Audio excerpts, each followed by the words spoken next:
Okay, they can hear us now. Behave yourselves. No. Fine, I'll No mute, promises 'cause are I'm not even made. supposed to be here yet. Also, Cyntari. That's right. Go away. Yes, Roll Nexus. 20. Do you really know, want me to I'm just working on my go motherboard. away? Nah, you're fine. Okay. Did you just say I'm working on Voldemort? My motherboard. I was downloading firmware. I mean, that could honestly be the same thing Yeah. if it's a bad enough motherboard. Hey, I'm an You know, IT now you guy. can- I'm excited for firmware updates. They may actually improve things. Hey, Cyntari, now you could have me do fun stuff. Unless they break. What are you talking? Did you not just hear what I said? I was going to improve my computer. Fun stuff. Jeez, like comparisons here. Downgrade the computer. Oh my word! All right. Last time we left off with, you know, these four fuckheads. I'm a mute now. Are we getting a Nari recap? Is that what's happening? Yeah. No, keep going, Nari. All right, yeah, you're done. Yeah, you You watched started. you watched the VOD. Just give us the full rundown. Nah, you can do that yourselves.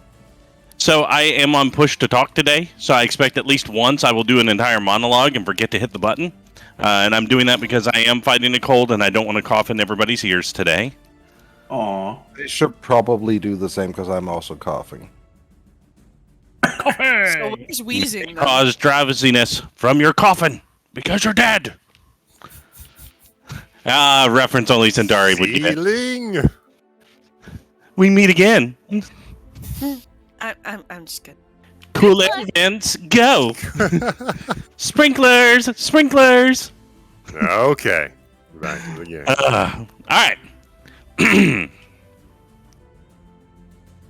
Looks like we've got everybody. Let's get this shindig going. Once I get to the right set of notes. How about let's do that? I love Shindy. When last we left our friends, Nape the Human Ranger, Milla the Kinder Hexblade, Othokent the Lizard Folk Life Domain Cleric, and Abraham Grissom the Human Wizard. Our friends had successfully... why is your token on... We don't know. We can't fix it. You can. It's been that way.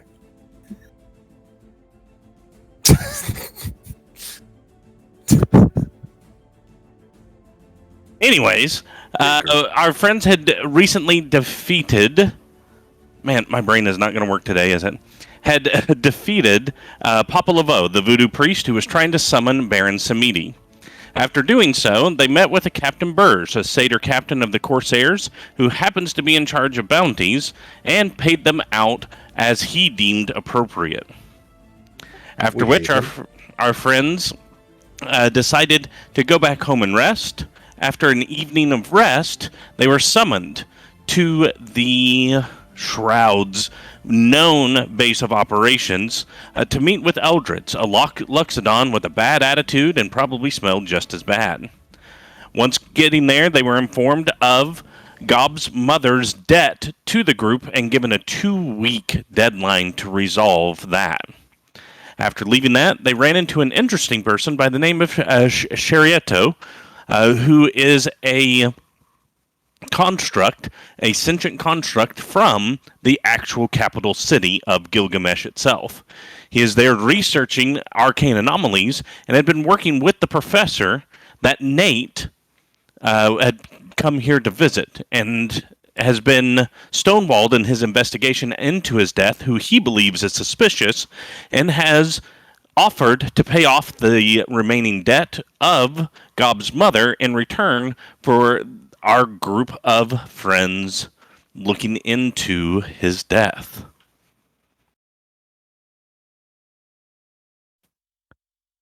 I need everybody To roll death saves. except for Nate to mute their microphones.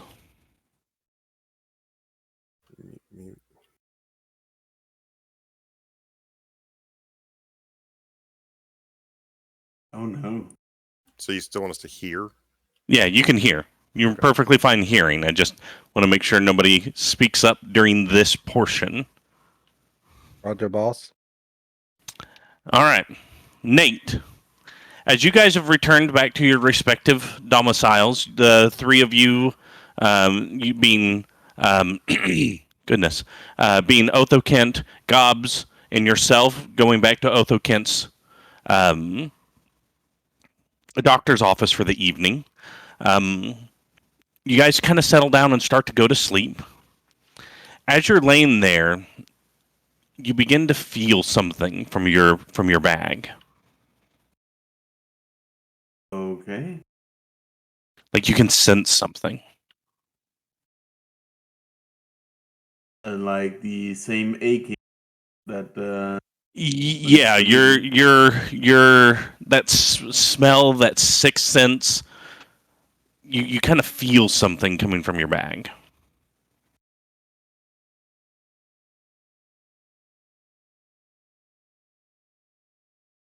I see. Can I focus on?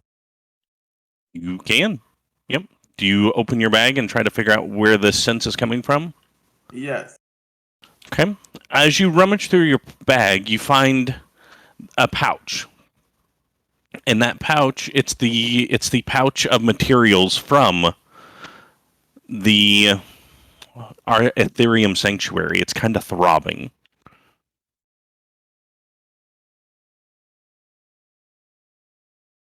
The one with the samples. Mm-hmm. Okay. And which one is reacting? So as you open it up, I want you to give me an insight check. Okay. Awesome. So so as you open it up, it's just you haven't actually taken the time to focus on this stuff at all. So it's as your senses have continued to strengthen, especially over the last couple days, you can kind of notice things a little bit differently. So there's one of the rods is a shiny green metal. It feels very, how do I explain it?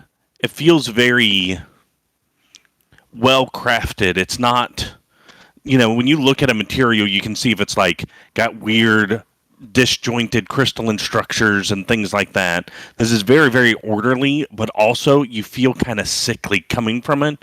But also with it specifically, and several of these other materials we're going to talk about, you don't get like the sense coming from it. It's like you're looking like if you've ever put like a mask on, right, that you couldn't see through, but you could kind of see through the cloth, so you could kind of see what was out there, but not actually see it, right? There's a haze, right? It's not clear. You're not feeling it correctly per se, but you know that it feels something otherworldly. It's obviously from a plane, probably an evil plane, but an orderly evil plane.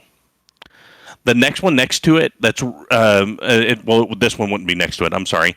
The next one is that it's a bar of pure gold. And like I mentioned before, this one's kind of like gold beyond gold you've ever seen, right? It's like if the gold you saw was the equivalent of fool's gold, right? It's like it's the goldiest gold that's ever golded. You touch that one, and again, you get that sense of order, but you also get a sense of they're not sickly, but it's like this is healthy, this is wholesome, right? You get that feeling, but again, it's very, very muted.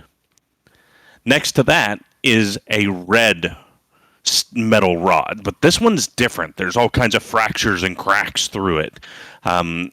You can see in its crystalline nature, like the grain of the metal is not, it's disjointed and going in different directions. So again, feels very, very, very unhealthy and also very unpredictable. The next one you feel clearly. This one does not have the barrier between you and it. And this one scares you. Okay. This one it's a black metal. And when you look at it and you kind of handle it a little bit, you realize when you put your hand around it, you can see through it slightly. It's you can grab it and your hand sinks into it, but not because it's soft, but because it's partially incorporeal. When you touch this, it feels like anger, like hatred, like whatever the opposite of life is, this is. Does that make sense? Yes. You see another metal that is silvery, kind of a dull silver rod, and as you push it, it kind of moves. It's a rod, and it doesn't come apart, and it doesn't change its volume, but it can bend and move around anything, but it never breaks what it is. So it's almost like a liquid that's stuck in a shape, which I know doesn't make sense, but I'm hoping that makes some sense. Again, that one's very, very muted. And then there's the one on the end. It is a strange wood. It's got strange knots on it and things like that. It even has, like, it's got a flower. It's got a small berry on it. That doesn't make any sense. It's got an acorn on it. That doesn't make any sense. Why would a tree have an acorn and a fruit? Sometimes it looks like it has a face, and it seems like it's constantly growing, but the end of the rod is constantly dying, turning to rot, and falling off into sawdust and dissolving.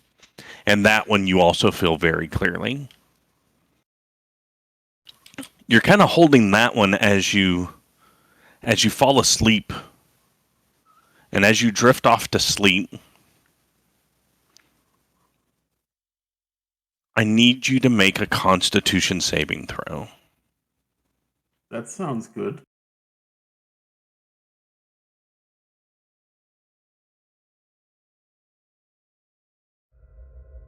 Cold begins to creep into you. The scars on your back begin to ache terribly. You feel those cold, lifeless lips by your ear again. Where is she?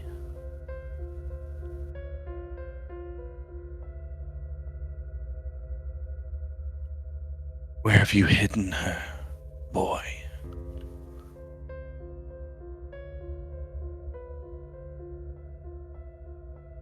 Have I hidden? Don't play coy. My servants didn't make it back with my prize, and I cannot see her from afar. I can only see you. Where is she?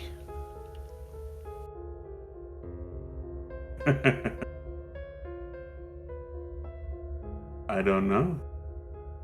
But if you don't either, that's good. Don't toy with me. While I would like to take your warmth, your suffering would be just as well. When next we speak, I expect answers.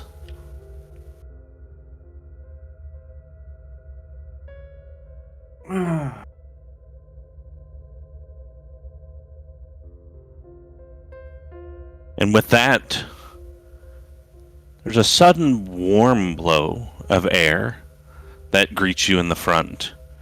You hear a hissing and almost sizzling sound as if you dropped ice into a hot skillet. From the darkness of the nightmare, there's suddenly warmth and kind of a glow about you. You smell and sense that same Feywild-esque world. But this time, instead of the cold, decaying death, you feel the life that the Feywild really represents is life unchecked. In the distance, you see a familiar form, raising her hand as plants grow, dropping down onto her hands and shifting into different shapes of various animals as she plays with those in the grove. And right as she's about to turn and smile, the dream fades. No.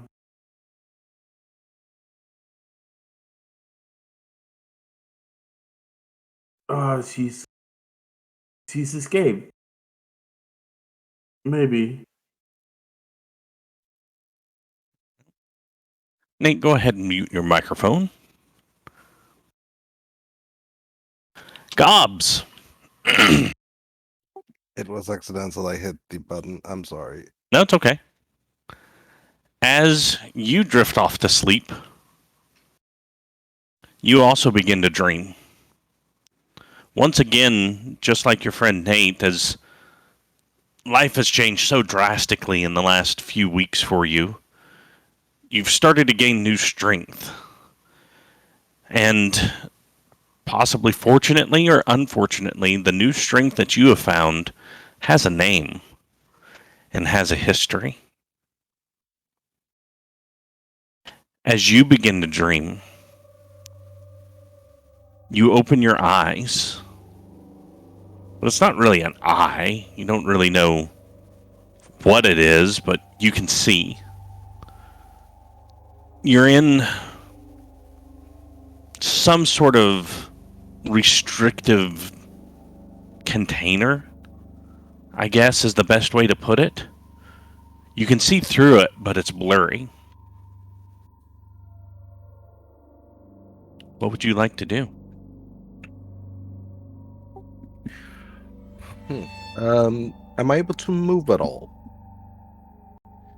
You try to move, but you've got no real feeling of arms or legs or anything like that, and there's a lid on this thing that you're in that prevents you from going up, and as you press against the outside, it doesn't budge.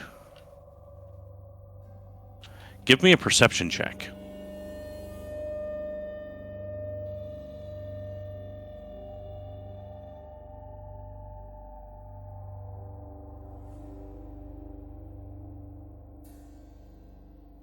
$17. Excellent. Give me just a second.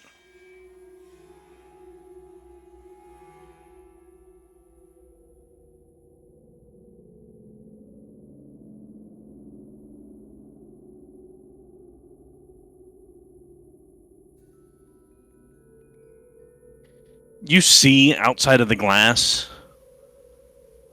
this kind of disinfected, white, clean room. You see several gurneys that you can see. You see sample jars across the way of these, like an arm with blackened fingers and strange black things running up the arm through the veins. A head with disjointed features, grotesque black tumors growing all over it. You see a gurney and two people standing over the gurney as they've got somebody opened up. You can see from the distance, you know, your eyesight, while this is blurry, you can see, and you can see on it, you know, patient 28. You see burn marks, you see all kinds of things all over it. But it's been mangled and they're dissecting it. You also see a red-haired gnome, a young red-haired gnome, standing next to a young, probably early 20s female goblin, who is sitting in a bed across from this, and he has a syringe, a rather large syringe, volume-wise, not needle-wise, filled with a just solid black ichor. And when you see this female goblin, the face is familiar to you, but not. There's some features that are still there, right? The nose, the ears, The eyes look like your mother's, but the rest of the face isn't. This isn't your mom. Give me a medicine check, if you could. 6. Yeah, you're not quite sure. You know, maybe it's like an aunt or a cousin or something. But as you're in this jar and you're pressing against it, you can feel as you push against the wall, whatever's in the syringe tries to reach back. The gnome picks up her arm, reassures her. You can't hear the words, but you can tell by the gestures and everything that's what he's doing.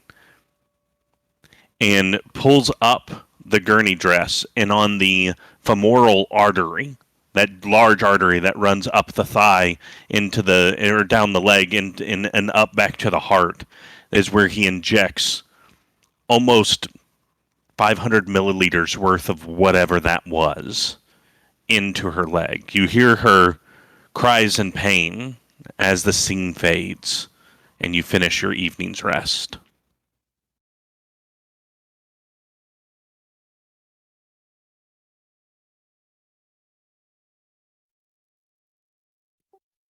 I spoke a little with the mic off. I'm sorry. That's okay. I imagine Gobs is likely going to be waking in a sort of cold sweat type thing, like from a nightmarish. You, That I you don't have when a lot you to do add. so, you kind of look down at your hand, and one of your fingers has kind of grown, like the nail, that black nail on the black right arm, has turned into a syringe. I'm going to blink a few times, sort of just trying to blink the dream away, which is what I'm assuming is happening. When you blink a couple times, it's gone. It's a normal finger.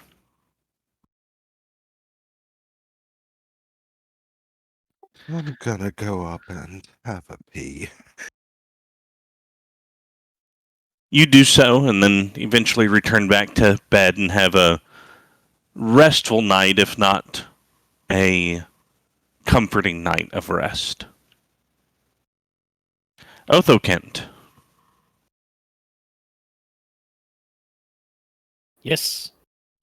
as you lay down this evening and close your eyes, as you're trying to go to sleep, you start reaching out, hitting that barrier that separates you from your god. Kind of like if you had a loose tooth, right? You use your tongue and you batter that tooth and try to push it to try to get it to pop out and get out of the way so the new one can come in. And you're doing that whenever you sleep. Mm-hmm. As you begin to dream, you feel warmth. Don't really see anything per se. You just have that overwhelming feeling of warmth. And you know at this time, as you become stronger and those bonds, those pathways, those canals of power and strength have begun to grow between you and your god. What would you like to do, as at the moment you seem to have his attention?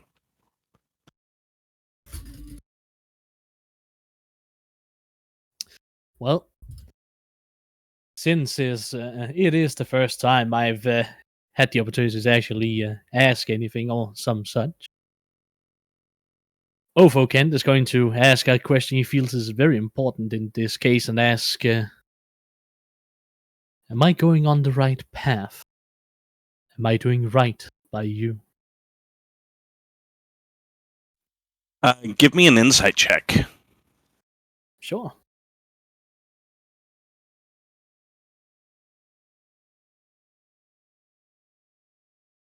You feel a surge of warmth, of comfort, of joy.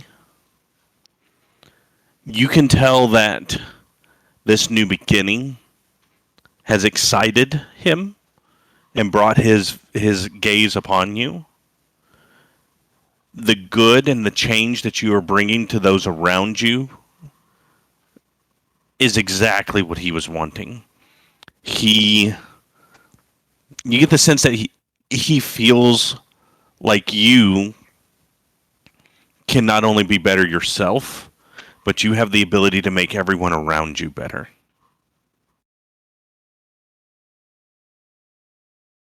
Is there anything else you would like to ask or say?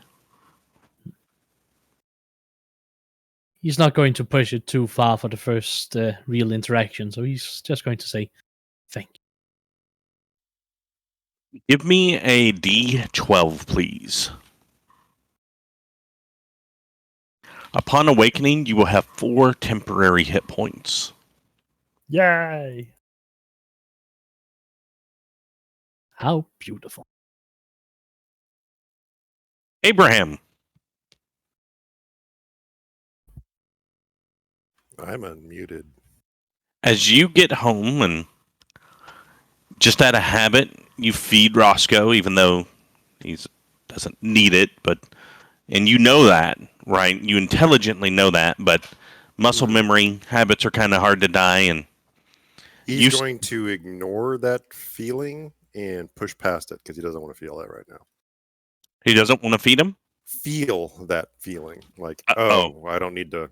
Never mind. Push it down, push it down, push it down. Yeah. It's going to go on. You're like, nope, I'm feeding him. Yep, I got you. And after doing so, you sit down in your favorite chair and you open up the spell book and begin reading. And you doze off in the chair. Mm. As you begin to dream, you're back in the office. Not the ruined office that you found the book in, but the pristine version of it that you had the conversation.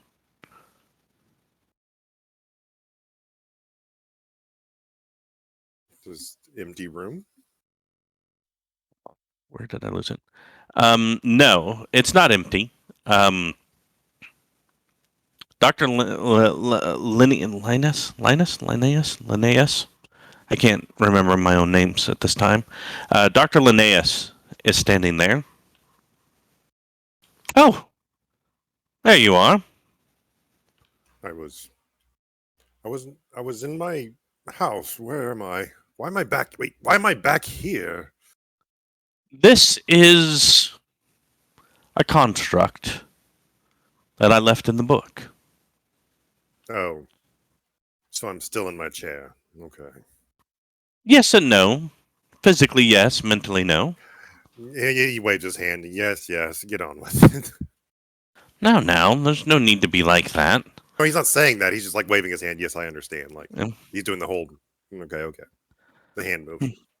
Occasionally, as you become stronger, you'll unlock more of these conversations. So you're the one who has my book. I was the one that could read it. Interesting. That's simply it.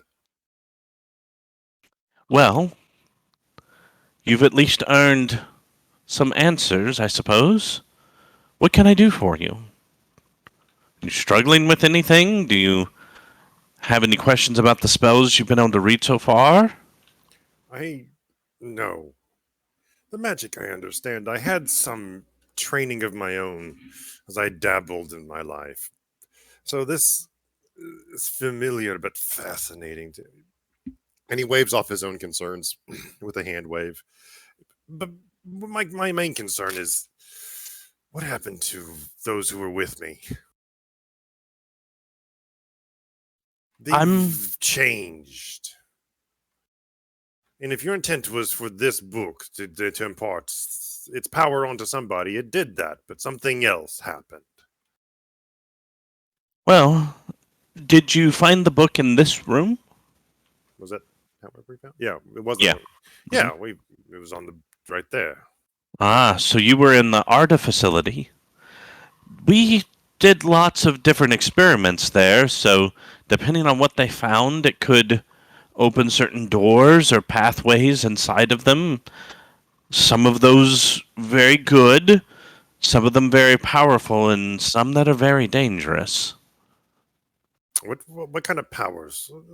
One of my friends has one arm, and now after this visit, it has a completely solid black replacement arm. Black arm. Sword in hand, forged from the Sword? same black material. A black sword? A long sword? The Yes. traditional medieval style? Yes, it looks like an arming sword, long sword, bastard sword. They're all the same to me. Huh. He's still alive. How interesting. What's his name? Exidios? I never could say it right. I didn't head up that particular Yeah, research. That's what's written on her, inscribed into her. Huh. Yes, it must be some remnant of that. One of our planar studies groups stumbled upon a pocket dimension, and that's where a being with that name made itself known to us. Wielded a blade, like so. We conversed with him and tried to find some way, see if he had any way in his knowledge to defeat the creature out there. He was quite courteous. Courteous. Another friend of mine has taken an interest to Fae, and you wouldn't know anything about the Fae in here, would you? Oh, the Fey realm is quite interesting. Is it just the Fey realm that he's interested in? Has he talked openly about his problems? Nate? at Nate, all? you would have to remind me on that. Have you said anything about any of the other stuff? I was kind of asking Nate, kind of asking the group. 'Cause I don't recall him being very open about it. He's just always like talking out of character. Do I find this? Do I find this?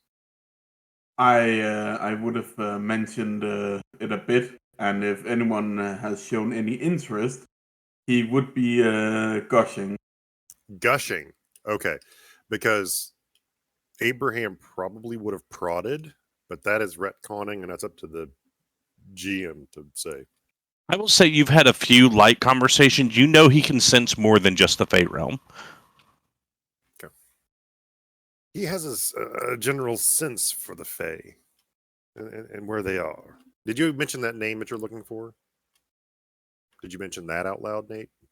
I mean, you would have been able to read the symbol and know what it meant. That was so it carved says- into his back. So that says Tala. No, it says Heart of Winter.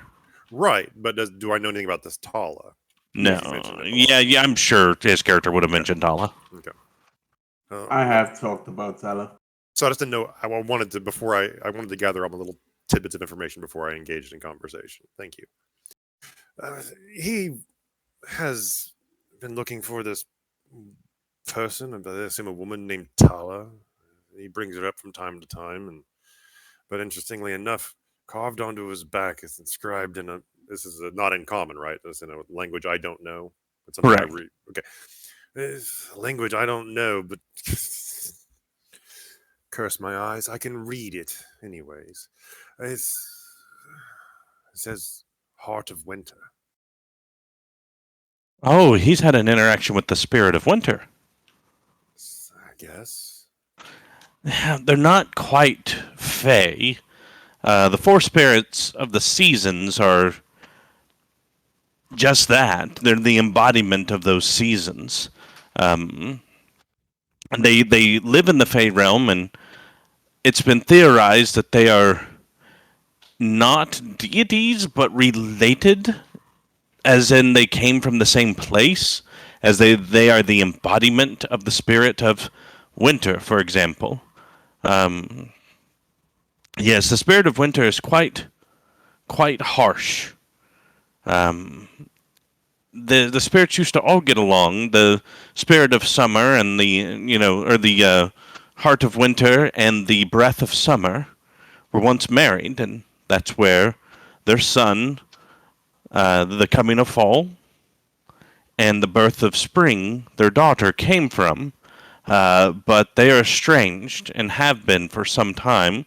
The son taking more after the father, the daughter more after the mother, and Yes, he after they were no longer together, he went from, the beautiful rest of winter to the harsh, cold, creeping death that it can be. He's embraced the more, I don't want to say evil aspects of his nature, but yes, he's, Nature is cruel, not by will, but by design. yes, they are somehow related to Saloon. Not children, more like cousins. Yes, so not quite deities, but they're not Fae in the traditional sense. But they do live in the Fae realm, and their realms are in the Fae. And you say your friend can sense Fae, or he can sense where the Feywild is? Was that clarification made? Because in a general sense, I understood that he can sense Fey presences. He can sense things that have touched other realms. He says that he's sensing like the Fey and things like that, but it's very clear that he seems to be able to sense other places? The places in between places. The other realms. Aha. He may be a horizon walker. Plane touched, he can sense portals. He can also draw strength from it. A planeswalker in training, I would say. Something like that. Yes, interesting. Well, that's just be in mind that my knowledge is specifically restricted to what I knew at the time of this creation. Oh, well, but that seems all rather understandable. Now, does this place, you said it connects to other places, is that correct? the place we're in now? Yes, or what used to be. Well, this place, as it was a facility for research of all things arcane. Then how would that involve the sun? My friend is now very much in love with the sun these days, and he's suddenly gained powers from it. That definitely sounds more like a divine revelation more than an arcane. We It had seems a lot like worship. You said this place housed all this stuff. I didn't know if there was like any connections he could be made because it all happened at the exact same time I read this book.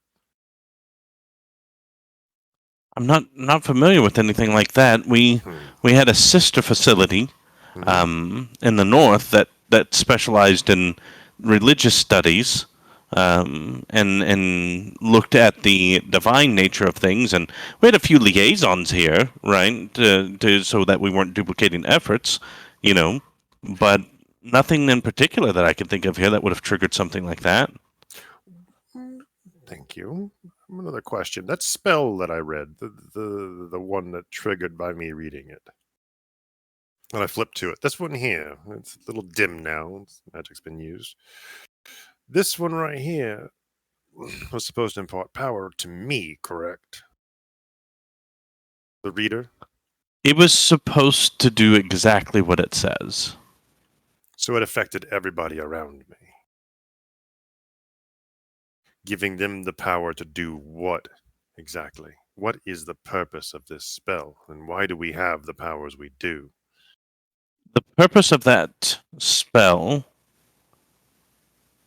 was that whoever finds the book will be able to use it if there is a need. It was simply an attempt to make sure that I left something behind to help someone in the future. So there's no real intent behind this, no prophecy to solve, no expected danger, except for this creature that we have never seen. That is supposedly on the side of this wall, and Gilgamesh himself has saved us all from it. Well, we hadn't activated Gilgamesh yet when I created this book, so we did have, Gulgalana, who we were dealing with, and he was terrorizing all known existence, devouring entire cities, just magic just disappears in his presence, and he grows stronger with every ounce of ether he absorbs. So ultimately, from what I understand, is that you are trying to save a tiny piece of magic for the future in order to defeat this beast.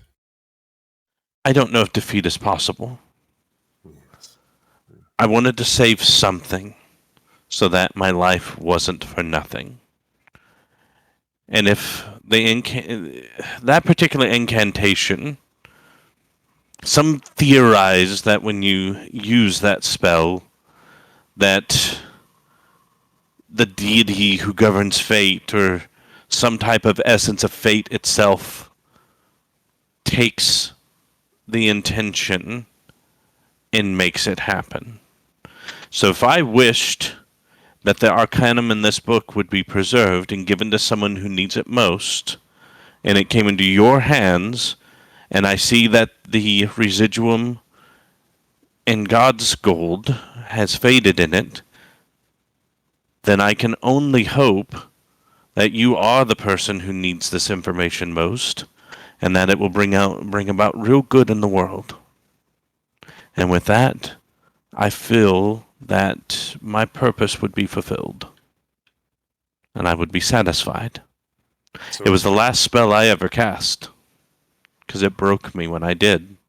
so in a way, you will continue to exist until Gugulana is defeated. Or until that magic in that book is no longer needed. I see. Is there anything else I should know about the current state of affairs before you died? Page 612 is an excellent snickerdoodle recipe. It's not arcane, it's just I found it from a gnome. She came in, we talked. She was adorable, but not really my thing. But that was her family recipe, and I know it's blasphemy. I hope you'll forgive me to write it in a spell book, but it's the only thing I had, and she had to leave. I kind of meant more relevant to the topic at hand. I don't know the state of your world. No, the state of his world at the time he died. I assumed that it was Oh. undergoing a catastrophe. Well, yes, I mean, And so, what was that Gugulana was ripping apart the world? yes, he devours magic. That's what keeps him alive and gives him energy and makes him stronger. And we had a tremendous amount of magic. So with the rediscovery of Residuum, using it as an energy source powering everything we had, and then the war, where it was weaponized, and that's when all the different magic races and whatnot started to reawaken, and it was chaos. And then in the midst of chaos, Gugulana reawoke. Interesting. And how does Gugulana feed on magic? Does she have to touch it? Does she have to be in its presence? Does she eat its it? presence, I've seen her eat it. I've seen her absorb it. It's everything we've tried hasn't worked. Is there anything I should know that I haven't asked? I I'm can't remain here, so I must. yeah. I'm just a remnant. I don't have a way to know that. But No, is there any piece of pertinent information that I didn't ask for? So I was like, oh, you should know that Gugulana I doesn't understand. like snickerdoodles. Soundscream understands what you're saying. Oh, okay. That was his response. Gotcha. He is a construct. I was just making sure. Well, be well. As you become stronger and you unlock more of the secrets in the book, we may speak again. I see. Try the cookies. They're really, really fantastic. Quick question before I go. How would you, as a construct, know? Or is that just a memory of you from before? It's like literally just a curiosity question as I'm leaving. The impression I was given is that they were quite delicious. Nods. It's a strong memory. Thank you. And All right. fade to black. Yep. All right, it is the next morning. Everybody can unmute their mics. Go crazy, I don't care. And La la la. what would you like to do? Othokent is gonna go around and wake all of his tenants up. All right, wake up, sleepyheads. It's time to go enjoy the dawn. Already awake. I couldn't sleep. Well, all the more reason to go enjoy whatever sunlight we can catch. Proselytizing. What time is it even? Mm, 5:50 a.m. with all due respect, Doctor, fuck you. Yeah, Gobs, you weren't aware before this moment that there was a 5:50 a.m. No. Well, yeah, I was. I've been awake until that time. Well, with all due respect, Gobs, I'd split you in half. Anyways, I'll go wake up Nate. Huh? Nathaniel, wake up. It is morning. I'm up. I'm up.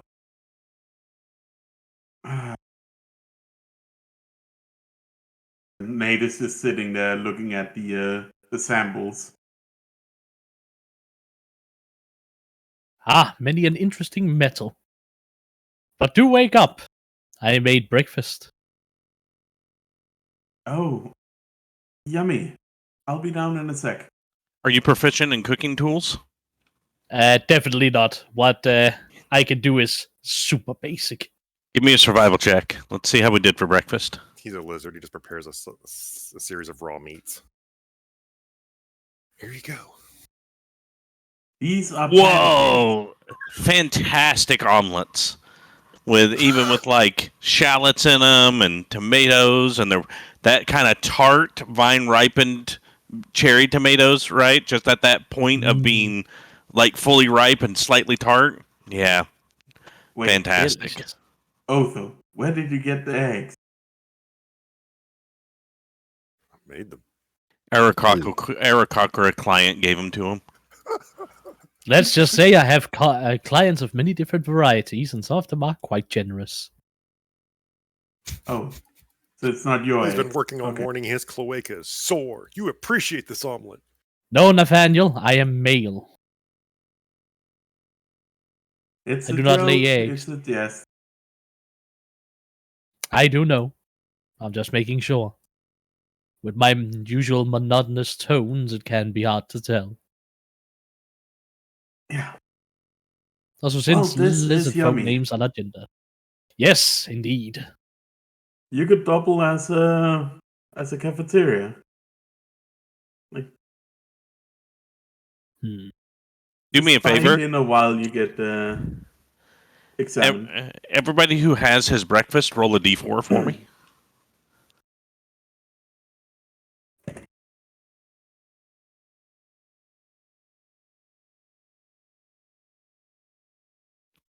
You gain those appropriate temp HP until the next long rest.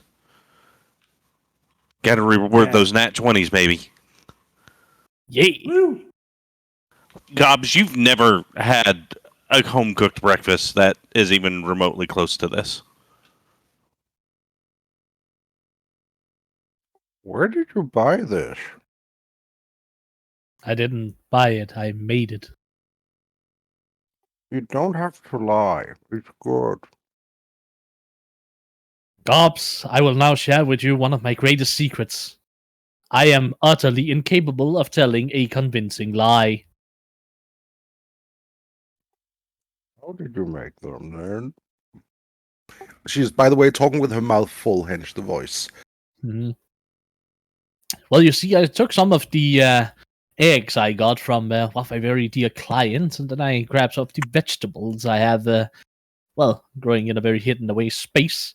And then, well, I cooked it up into the nice omelette you see in front of you. Used plenty of sea salt and whatever other spices I've been able to acquire throughout the years.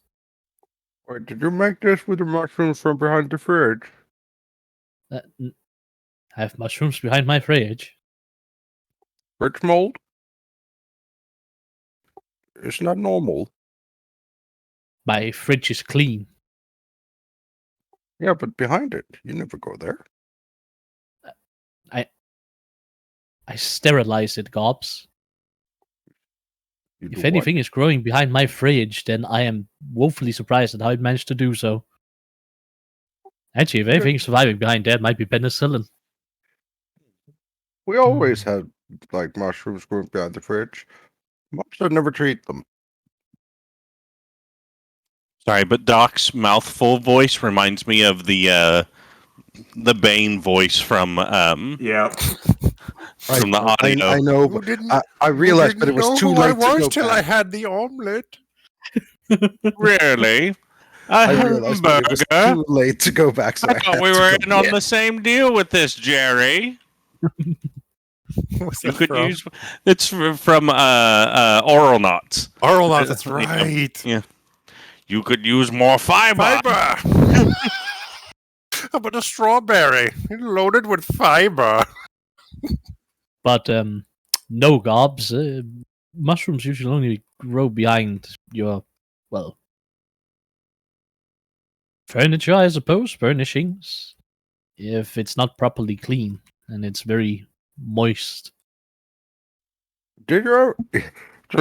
I can't do a mouthful voice. Just imagine it at this point, then. Yeah. Well, we did live in like a sort of shut down boat. It got moist a lot. Then it definitely makes sense, especially if it was a wooden boat, then mushrooms would have perfect growing conditions there. We had this big old patch of black stuff on one of the walls that we kept painting over. Yeah, that's mold. That sounds like some pretty strong mold. Probably very harmful to breathe. Do remind me to take a exam of your respiratory system when we get to that. Of my what system? Your respiratory system, your lungs and such. Oh, yeah. Speaking of morning smoke. Yes. Good thing you reminded me. Thank you. What? Abraham, No. as you wake up having slept in your chair, I need a Constitution saving throw. Oh, yeah. Old man dies from sleeping in chair. No, no. Your back really hurts when you wake up. oh, I'm not standing up straight all day. Oh, Roscoe's just sitting on because the book would have slumped in your hand, and Roscoe's standing right in front of the book, just looking at you, and you don't know how a raven would have a disappointed look on its face, It's but a you're spirit. raven. Yeah, It's a he's got right, but just it's like he don't have the proper muscles to give me that look, but he's got a disappointed look on his face. it's the head tilt and then the look away. Mm-hmm.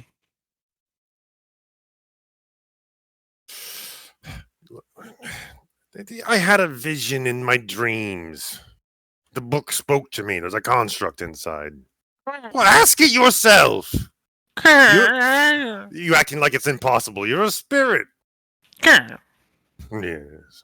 World full of magic, and magical stuff is weird to you. I give my back. I don't need your sass.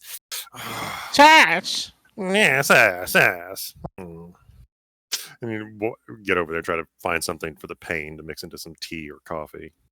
Yeah, you have a specific tea that you used for arthritis. It's got a little bit of a cousin of Opiates? nightshade. Yeah, Oh. kind of which is a Milk of a- variant there.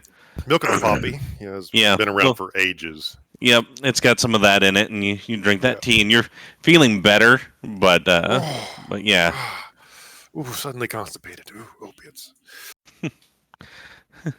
So what's could use some fiber. I could use some. Sorry. All right. So what would you guys like to do for the day? So let's start with Abraham. What's your plans? Understand, we are 13 days out from deadline at this point.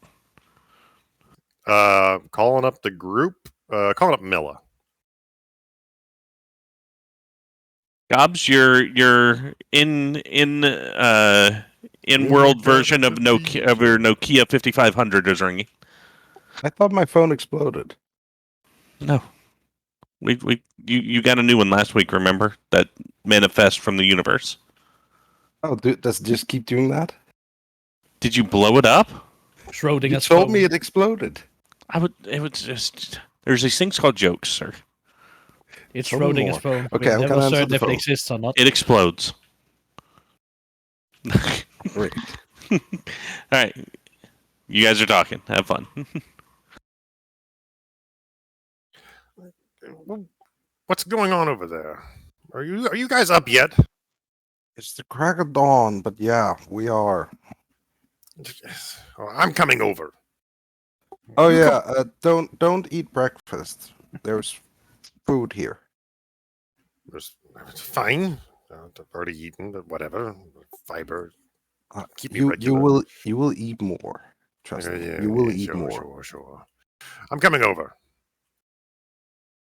And so I hang up and I joined them at Otho's place.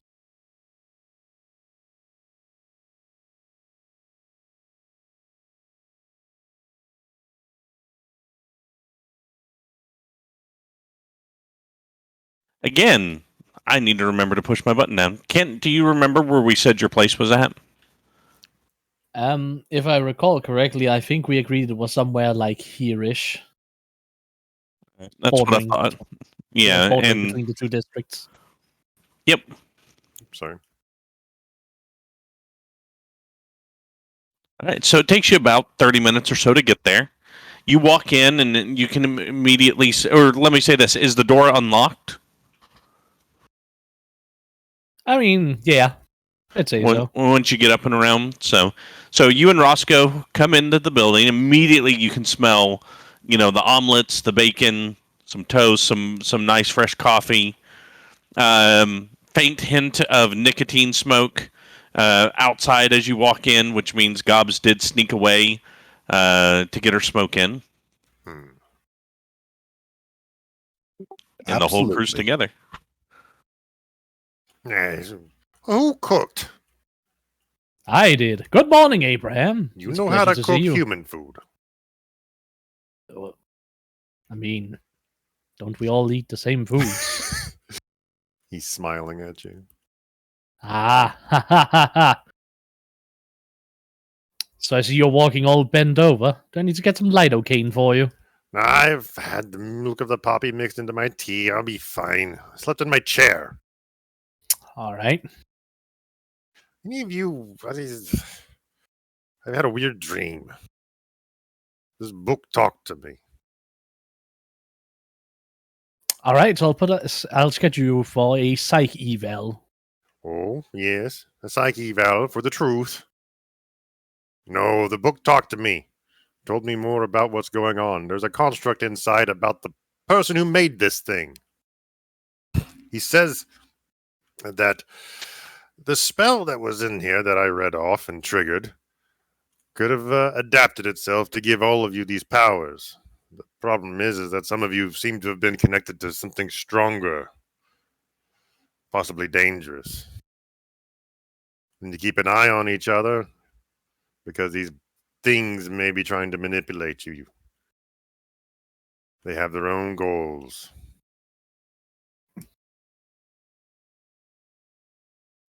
I don't think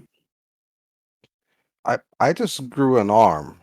and Exodius don't mean nothing to you. Not really, no. It's a being, an incredibly powerful being, wielded that sword. They spoke to it back then. Tried to help it. Now it's free. They don't really understand it. And now you're attached to it. A powerful being that nobody understood. Back then, when they made this stuff, the powerful stuff that gave us all these powers, all that capability, and they don't understand it. It's nothing to you. Okay, Milla, so smart. I never said I was smart, but no, I've never heard. Well, I've seen the name of my arm, but I've never heard it. That's what it means. And you, the heart of winter. That one. Yes. This is a cold spirit, colder than it was. I've been told. Used to be a nice, peaceful winter before. But this spirit grew bitter when the loved one died. And now it's harsh and cutting like the winds of the deep Arctic, or so I've read. Quick question, just to make sure so I don't interject. Are you saying things incorrectly on purpose? Possibly. Okay. He's saying it. He's saying it how he understands it and wants to say it. Okay, that's fine. I just wanted to make sure if you're like, oh no, I thought that's what happened, I would correct you. But if that's how he took it, perfect. Mm-hmm. Yeah, we're good. Just making sure. No, if he's wrong, I'm allowing my characters to be wrong. Okay. Okay. It's just what is. Sometimes my character doesn't pick up on everything Right. correctly. He's an I old just man. wanted to make sure it wasn't. It was a purposeful failing for the character, not a Soundscream didn't do a good job making it clear. Okay, that's fine. Well, the Heart of Winter does seem malicious and bitter. That's true. But there might be good news. Tala seems to have gotten away, escaped his grasp. I dreamt it. Who is this Tala, anyways? My childhood friend. Childhood friend. I don't. We met days ago. What? You No, haven't met her. No, me and you. I thought you were offended that I didn't know who it was. Sorry, I thought you were acting offended. Apologize, I misinterpreted. No.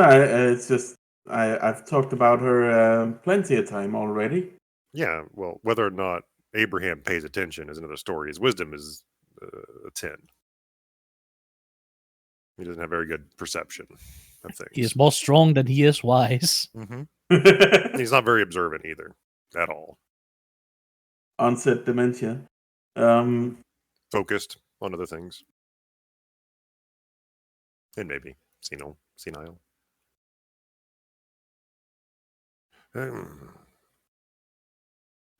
Is she tied up with this being? I mean, it seems that he kidnapped her, brought her to the Fey realm, but now it seems that she has possibly escaped somehow. Don't know where she is, but he is searching for her. Any idea where? In the city? The Fey realm's large, connects to many places. I have no idea yet. But at least I'm happy that she seems to have escaped. And just to round out the list, Otho, it seems like the spell just seems to help you reconnect to your divine calling. I might have recalled you always having a bit of a fondness for the sun. I always assumed it was because of cold-bloodedness, your nature, your ancestry.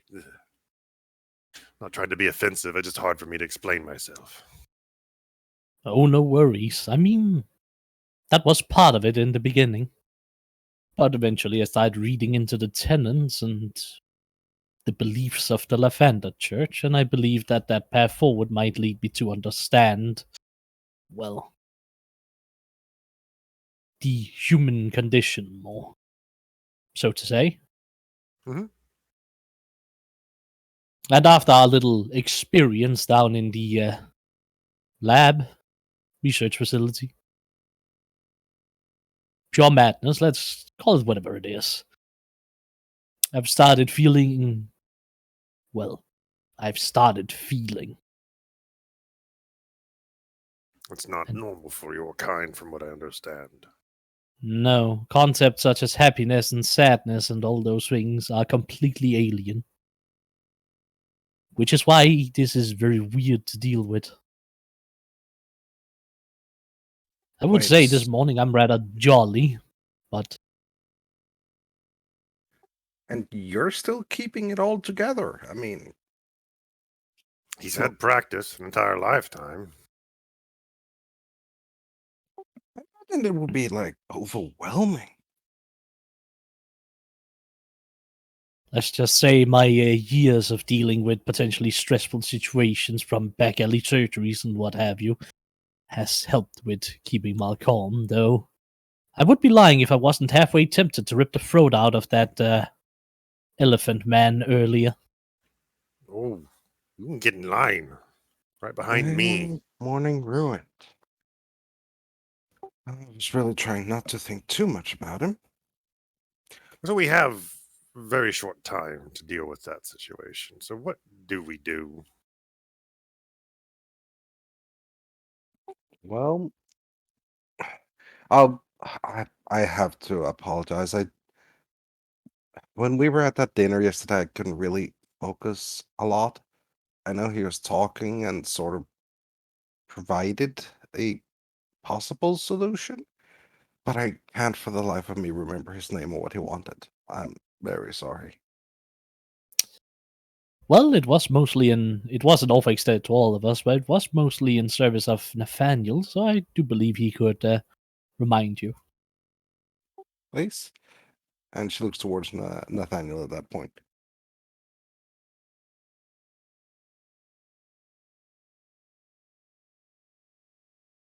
Well,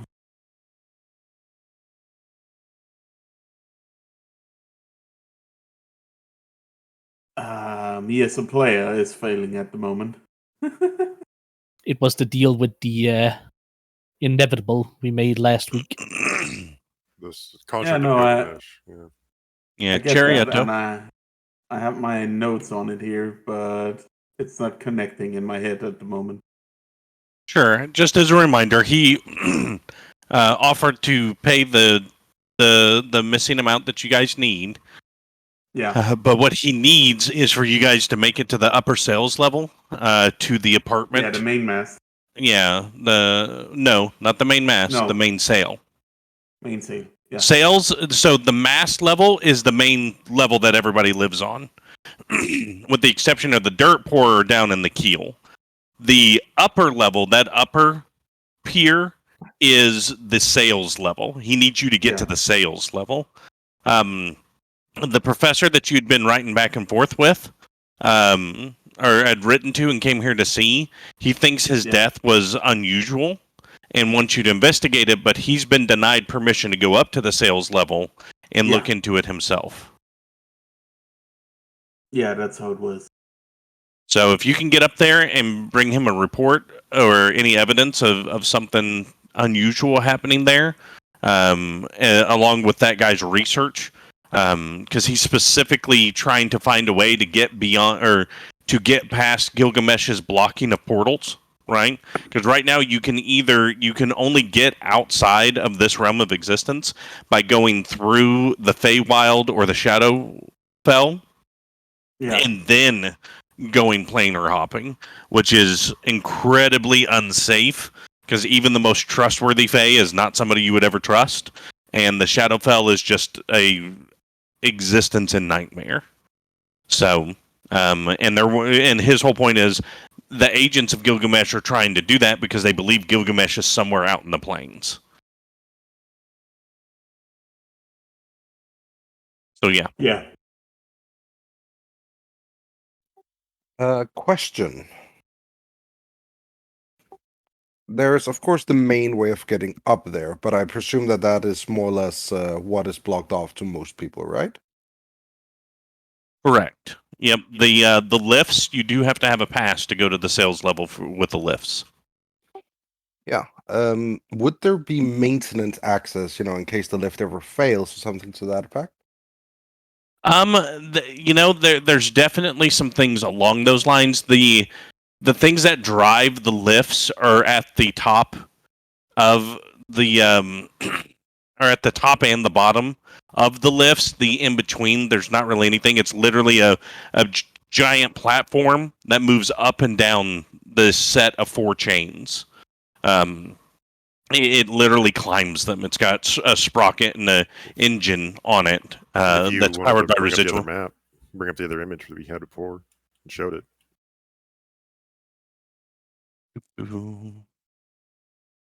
Yeah, that one.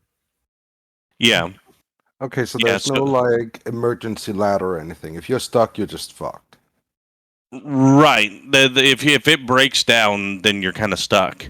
Now, Gobs, I will let you do a history check with advantage.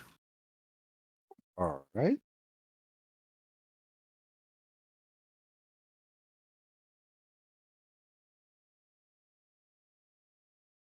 It's not responding. Let me try again. There we go. It's been a long time, but you remember at one point, what's his name? Where's my notes?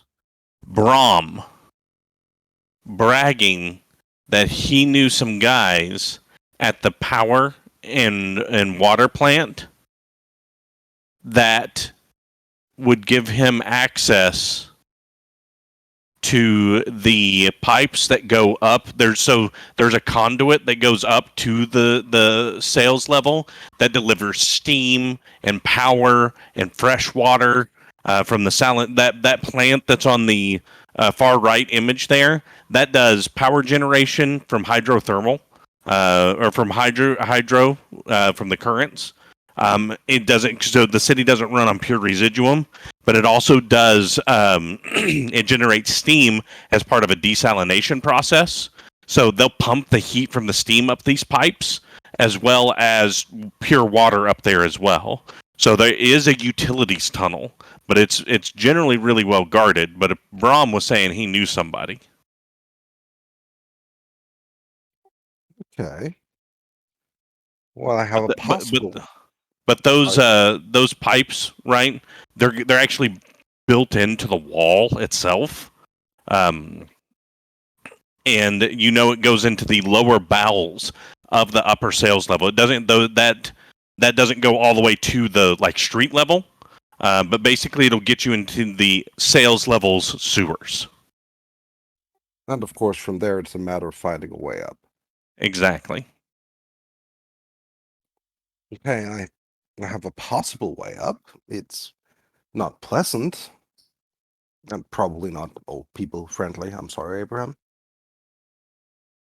Get used to it. Tiresome, though. So, you know how the people up there, they need their utilities too, like water, steam, all that stuff. Well, that gets pumped up from down here. And I remember Brahm, and I'm going to look towards Othokent. That's the dwarf that was here the other day. Ah, the one Also who needs the a one- nose job. No, he got one. I gave it to him very, very generously with a lead pipe. I'll need to finish that job someday. But yeah, I remember that he was bragging that he had some sort of in with the guys over there at the plant. Possibly a way to get up there. Mind you, it won't get us all the way up. It'll get us up into rich people shit. But it's closer. Ah, sewer delving. My cousin Leonardo had to deal with that for a while. You son of a.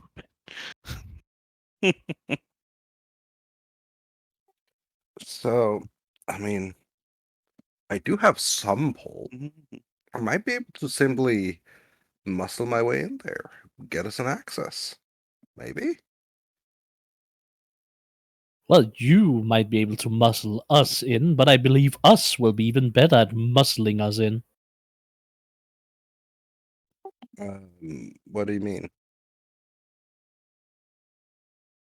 Well, at this point, we are rather extraordinary individuals, are we not? Well, yeah, I was more thinking, getting us in there without them calling the guards, I might be able to pull off. Ah. Well, fair enough. Of course, we could just find Brahm and beat the shit out of him and sort of get his contact. Or we could just find Brahm and beat the shit out of him. For the stress relief of it.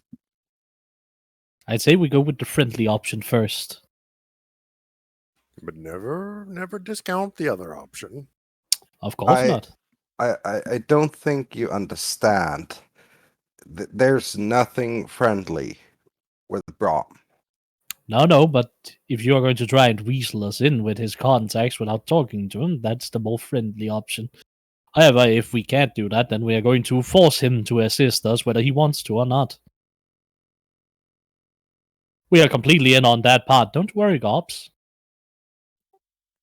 I mean, it's definitely worth a shot. Oh yeah, that reminds me. I kind of did this without asking, so I feel like I should be fair to you all because you're all being really, really nice to me right now. Doing this whole thing, I am asking a lot of money of all of you, and I don't know how I will repay that. There are two things Othokent does not care for: money and Brussels sprouts.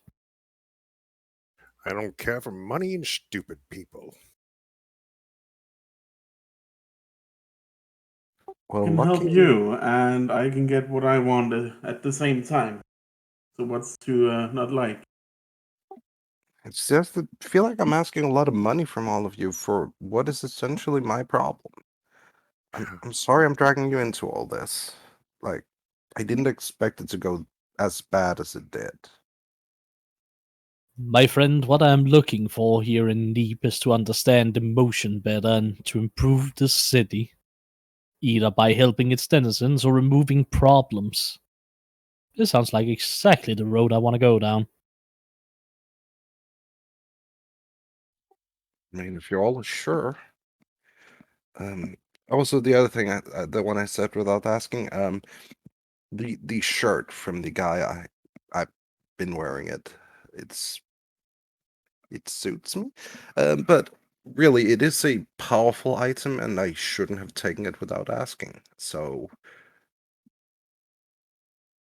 would anyone else benefit from it more than me? Because then I think they should be using it, not me. I don't want any of that. Ugh. My scales are harder than any armor I can procure, so That's not true. I literally would not get any benefit or close to any benefit from a full plate. It's a half plate. From a half plate, I'd get no benefit. I have an AC of 18. You get With a shield in disadvantage hand. on stealth. Oh, yay! I can add a disadvantage! Yes, I could get worse. Thanks. Real disadvantage. Go fucking team. Like, there are 2 heavy armors I can equip to get a better AC, and that's not what I planned for Othokent. Nate, how about you? I mean, you're fleshy. You don't want to get hurt either. Look, I'm not good with Yeah. this soft stuff, okay? I can't complain that it's too heavy for an old man because I'm the strongest one. You can certainly complain. What kind of armor was it again? Half plate. A glamored half plate that looks like a shirt. Yeah, I can't even use it. I am fine. We're fine. Keep it. Alright, if we do get into scraps, then I'll at least try to put it to use and put it between whatever we're fighting and you guys. Yes, just curl up like a beetle in your shell and scurry away. That's fine. He winks at you. That's the opposite of what I said.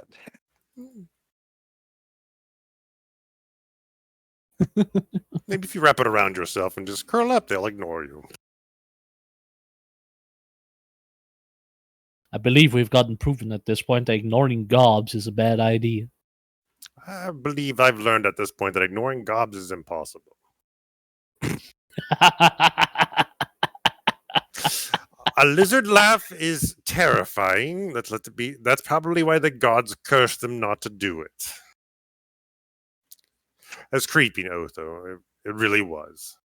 You have a lot of teeth. That's really cool. That was part of the creep factor. Yes. Why, thank you. So where are we going? What are we doing? We're just sitting around talking. Yeah, so let's head out. Do we need to pick up anything? Buy anything? you're wizardy type. Do you buy things for spells? Sometimes. Do you need any? Not now. Thank you. The spell book covers all my needs for the most part. Okay, so I guess let's just head to the plant. See if I can bullshit our way in. Shut the bull away! Now that is a horrifying image. Like the Jim Carrey scene from When Nature Calls, but reversed. Going in. No. Him pushing out the rhino. Oh, God. Oh, goodness. All right. So, what are you guys actually doing? Following their lead, they came up with a plan. Yes. Gob shows the way. Go, Milla! Miss Milla, lead the way. You probably want an idea of what my plan is here. Just so you can squander it immediately if I've misunderstood something. Mm-hmm. All right, I'm ready to squander your plans. I'll destroy them completely. What do you got? It was more aimed at the GM, because I'm thinking this would work for it, but I'm not sure. All right, I Okay. squander his plans too. Basically, the idea here is to get to the plant and basically rely on the bad reputation talent that I have to more or less muscle our way in and climb our way up. Okay. So, you're going straight to the plant, not going to find Braum. Yeah, that's the Okay. first plan. If that fails, then we find Braum. And just to link exactly what it does, that is what it does.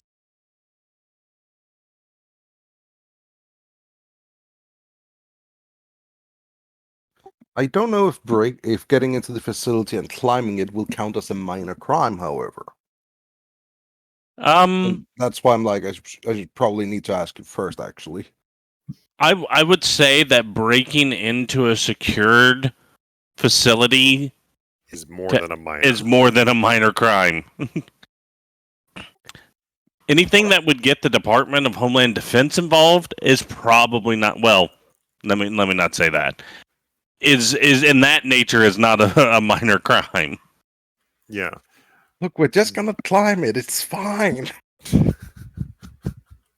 Just gonna swim up the water supply. Nothing bad's gonna happen. Just a little bit of E. coli.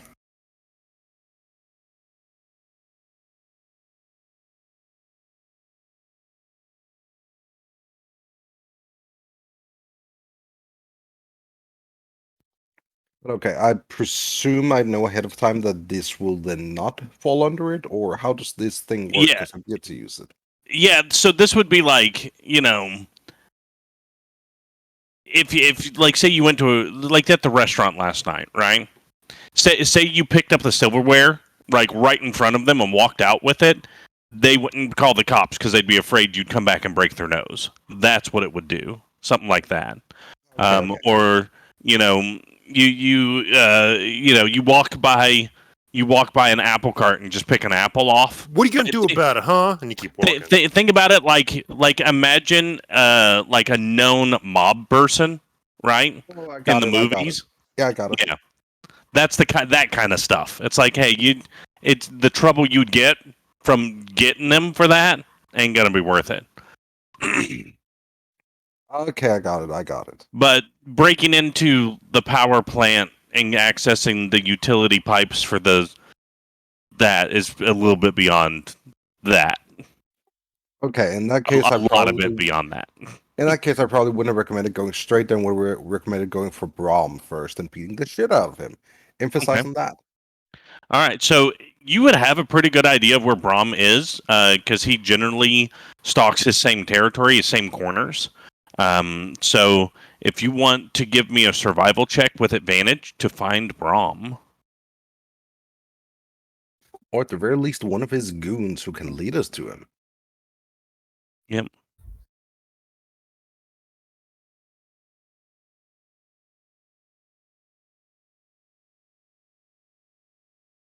Yeah. So, and you guys are all going as a group, right? Mm-hmm. Yes. All right. So you it doesn't take you too long, right? Brahm's not that smart, right? He basically sells on one of three corners. It's kind of where he posts up on a daily basis. So within a half hour, it's the second spot you check. You see him standing at the corner. Do I Are see you any of going his- to go ahead? Do I see any of his goons around? Yeah, he's got the two. He's got the two trolls that are always kind of hanging out with him. Now, are you sneaking up? What are you doing in that regards? Once I see them, I'm gonna basically sort of gesture to the others, like dive behind here for a moment. Real quick, stealth check from everybody.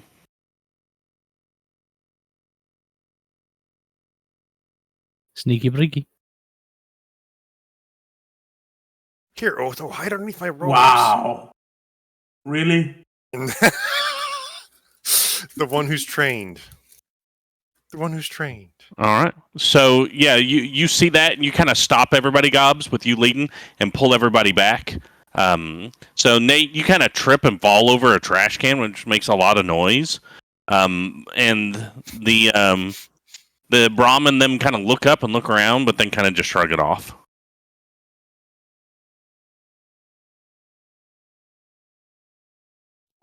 All right, up ahead's Brahm. Like I said, this is not gonna go peaceful. Brahm hates my guts, and the feeling's mutual. He would sooner kill his own men than help me, if that makes sense. As for the two goons next to him, left is George, I believe. He probably still has a broken toe. What are we trying to do? Talk to him or get some? We just talk to him. We are right? trying to employ shock and awe to get him to listen to us. Because if not, we're just gonna be in a shit talking competition. Give me 10 minutes then. I want to prepare something. I'm sure. I start setting down a ritual. Othokent is going to do a finger gun pointing upwards and just cock his fingers and say, locked and loaded. So, left guy, George, not very bright. Bruce type. Right one? And she sort of just peeks around the corner. Michael. It's Teddy. Oh, not Michael, Teddy. Fucking twins. So, Teddy, tall guy, wiry. You'd expect him to be the type to run. He really doesn't. He's gonna take a beating until he goes down. Brahm will run. He will leave his men behind if he thinks he gains from it. So it needs to go fast, and it needs to be very violent. And we need to cut off his escape, obviously. Soundscream. Mm-hmm. I'm ritual casting Unseen Servant. Okay. Last an hour, no concentration needed. Mm-hmm. Has to remain within 60 feet of me. Okay. And I can control it with mental commands. It's a bonus action to do so, to send it to do something. Okay. But once it does receive that command, it can move 15 feet a turn. And it's invisible as per the thing. Mm-hmm. And what I'm wanting to do is for it to accompany us or scout ahead and move stuff around as I need. So it's just an extra pair of invisible hands. So it's just kind of following me. Okay. Just around us. So if he wants us to be shock and awe, then and things moving like a poltergeist would move them, would probably freak somebody out. Maybe be useful to pull boxes and stuff, like to cut off his escape route. Knock stuff over. It's kind of the idea. So if there's stuff like behind him, like an alleyway that he's going to run through, I would want to like move my guy to like to knock stuff over. Gotcha. So that's kind of what I'm doing with it. That's his whole plan, is to be a distraction. And I may have him try to pickpocket. I don't know if that's allowed, because it says you can mentally command him to do things that a servant could do. Okay. So I'll leave that up to you. You think about that, but I'll move on with the session. I just wanted to cast Unseen Servant as a ritual. Okay. So you got Unseen Servant up. Mhm. All right. All right. Okay, I'm ready. I have a little extra help with us. As for our approach to him and his people, I think we're just going to be walking up to them and giving them the business. Okay. Okay. I'm going to send my guy ahead to see if is there something that I can see, or can Roscoe see that could be pulled to make an obstruction to prevent a quick escape, slow him down somehow? I mean, there's definitely some trash cans you could tip over and stuff because they're literally standing in. It's like a 4-way intersection, and they're standing at one of the street lights. Sure. Okay. So, but it's one of those like, yeah, if they were going to conform to sticking on the sidewalk, that would be problematic. But there's not like it's a lot of those like built right up against each other kind of houses and shops down the road, the opposite direction of you. So there's not really any alleys to duck down for a ways. Okay. No, I got you. I'm just trying to have an extra pair of hands in case I need them. That's Sure. all I wanted. Thank you for answering my questions. Of course. Following Milla's lead. All right. So you guys come around the corner, walking towards them, with Milla in the lead, right? Yeah, presuming people are allowing her, yeah. Yes. You see Brahm kind of look around, and he sees you. And I'm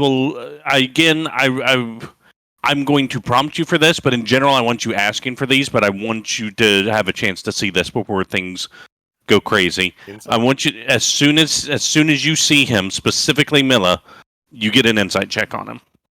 Yeah, I was going to ask for one either way. On the eye lock, so to speak. 17. He looks like somebody who would be like not angry that they see you, but hurt that they see you. Like, imagine if you'd broken up with somebody and then you see him the next week, how they would look at you. That's how he looks at you. Abraham, you can tell that he's not angry. He's really upset. Is he going to run is what I'm trying to read. Oh, no, he's actually, you see him start to tell his kind of wave to the trolls, who are literally trolls, as a side note, to stay there, and he is walking straight towards Gobs. I never understood they were actual trolls. My bad. Yeah, no, they're literal trolls. Internet troll. No, that's Gobs whenever she's at home. I understood that I was getting beaten up by like a half elf and stuff. That particular group he's got a bunch of people that work with him, but when he works this corner, because this is a rough corner, he literally has 2 physical trolls with him. Okay, maybe beating them up is not a good idea then. I misunderstood. No, that's okay. They're dumb. They're like extra stupid trolls. So you've had no problems dealing with them in the past. And like you'd hit them, like the one who you broke their toe, it healed immediately, but they still sat down and cried because their toe was broken. Okay, I can work with that. Yeah, stuff like that, right? I don't feel good picking on the differently abled. As he's walking, he goes, "Hey, Gobs," and he's got his hands out. Like saying like whoa, like hey. She is marching up with weapon in hand. She Okay, looks pissed. I get it. You're angry. I get it. All right. Look. Hey, look. Can we talk? Can we talk? She has not stopped walking, but she is responding. Start talking and do it fast. All right. Look. All right. Beating the piss out of each other, right? Fighting over corners, selling drugs, that kind of stuff, right? That's what we do. All right? I hate you, but I don't hate you. You know what I mean? You know what I'm saying? All right? They came to me, and if the Shroud showed up at your porch and said, hey, you go find Brahm and give him this letter, what would you do? Oh, that's not what I'm here for, bro. Okay, but I'm just saying, I didn't know your mom was involved. I didn't know any of that, right? I don't mess with that stuff. Territory, money, that's fine, right? Few fights between each other, that's fine too. But that specifically, man, you at least know I'm better than that, right? I didn't have nothing to do with them getting your mom. I didn't know anything about that. I just delivered the letter. So to make bygones be bygones between us, what do you need? What do you want? You need some stuff. You need some cash. We hadn't sold that much today. All right, but whatever I got that you need, you got it. All right. If that'll make us square, that's what we'll do. Fair? All right. I really want to break your face, but I can be reasonable in this. I appreciate that. You don't have 15,000, do you? 15,000 gold. Are you kidding me? If I had 15,000 gold, why the hell would I be on this corner? All right. Come on, be reasonable. I got like 80 gold. All right. I said other thing. You have a contact at the plant. I remember you bragging about that shit. Can we talk about that a little bit quieter? But yeah, I know somebody over at the plant. What you need? You need some extra rations? You trying to sneak off with a crate of the good stuff? What are we doing? What are we doing here, Gobs? Huh? I want an introduction, and I'm trying to get upstairs. You want to go up the stairs? And he points up towards the thing. He goes, "Oh, right. You think you're gonna sneak up there and hit a big house, huh? Something like that." That doesn't concern you. Fair enough. So, I give you the name of my contact. You get in. Me and you are on the level then, right? All right.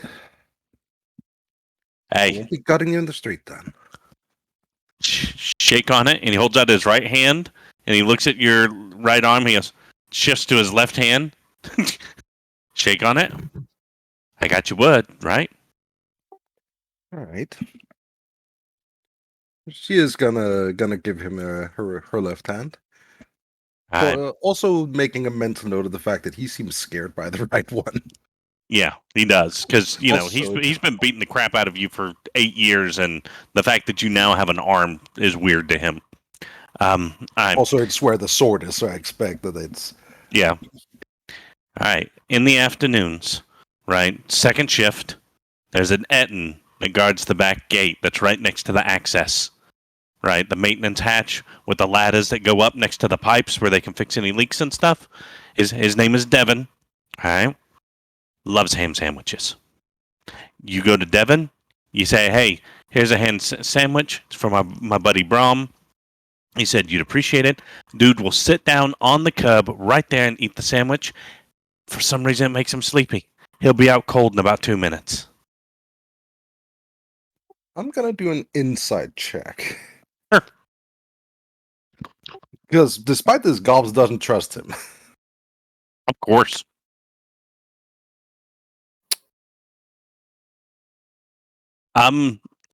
You've seen him lying. He's not that great at it. And because he's like, yeah, you won't believe this, right? He loves telling a good story. He's probably telling you the truth. It's the kind of ridiculous story that he loves to tell and he gets a kick out of.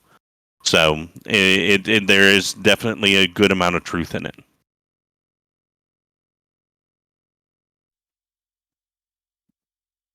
Yeah, about 6 months ago, we found out there was a shipment of those big copper coils, right? We stole like 4 of them, sold them off to a guy over in the shipyard who scraps them out and repurposes it into wire for ships. So made a good killing that weekend. But yeah, give the dude a sandwich. He'll fall asleep. Get you a good one, from Tony's. You know Tony's, right? Go swing through Tony's. Get you a good sandwich, right?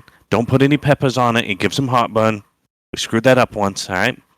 But that and he hands you 10 gold pieces. And buy the celebratory drinks on me whenever you get back, all right? I'm sorry about your mother. Oh, he knows about the mother. Yeah, he delivered the letter. But hopefully I don't have to carry any more messages for you. And someday, if you show up with a message for me, I won't hold it against you. All right. We're gonna need words one of these days. Proper words. Or at least fight again. Yeah. No swords though, okay? Thing's weird. The hell happened to you? Lots of things. Time makes Seems people strange. seems like it, kiddo. Well, I'm gonna go back to making me some drinking money, if that's okay with you. Yeah. Thanks. Good luck. Hope your mom turns out okay. I still hope they beat the piss out of you. Oh, I hope you get arrested and beat the shit out of. Yeah. Whatever. And he walks back and starts. You hear him going, "You believe that? She was trying to get free drugs from me. I don't give out free drugs, do I? Do I?" And the troll's like, "No, boss, you don't. You don't. No freebies. No freebies. Isn't that right, George? I'm George. You're Teddy. Oh, that's why I said George. Oh, right, that's my name. Yeah. You guys are idiots, but whatever." And then they just start laughing and all that kind of stuff. Well, not what I planned, but works. That could have Built gone any that better. whole thing up to be way more of a thing than it was. Oh, I was planning for it to be way more of a thing, but if he gave me exactly what I wanted, I didn't see any reason to go further. At least not now. Hmm. Still, really want to beat his face. I wouldn't suggest doing it with those two around. You wouldn't survive. Survived before. Because they weren't trying to kill you. I still wouldn't recommend it, seeing as we got exactly what we needed. We can look at it later. Yeah. Okay, so a ham sandwich. It's that easy. Kind of impressive. I mean, if it doesn't work out, we can always fight him and actually beat the shit out of him. Win-win.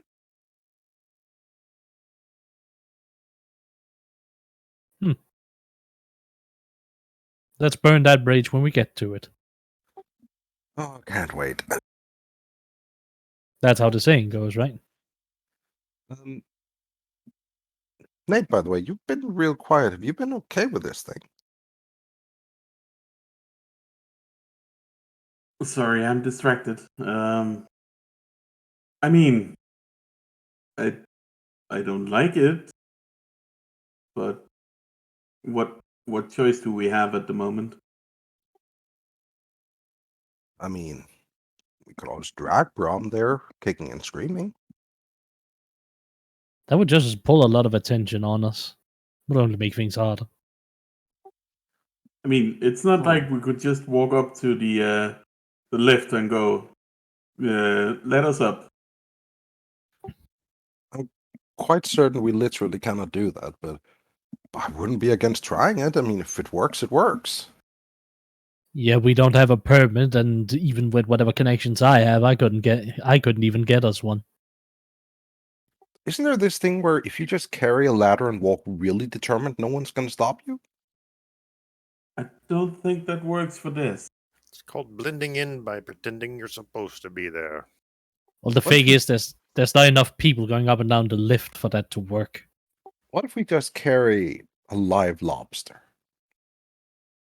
What? How are Yeah, you going to Milla. find a lobster? I think you've gone slightly mad.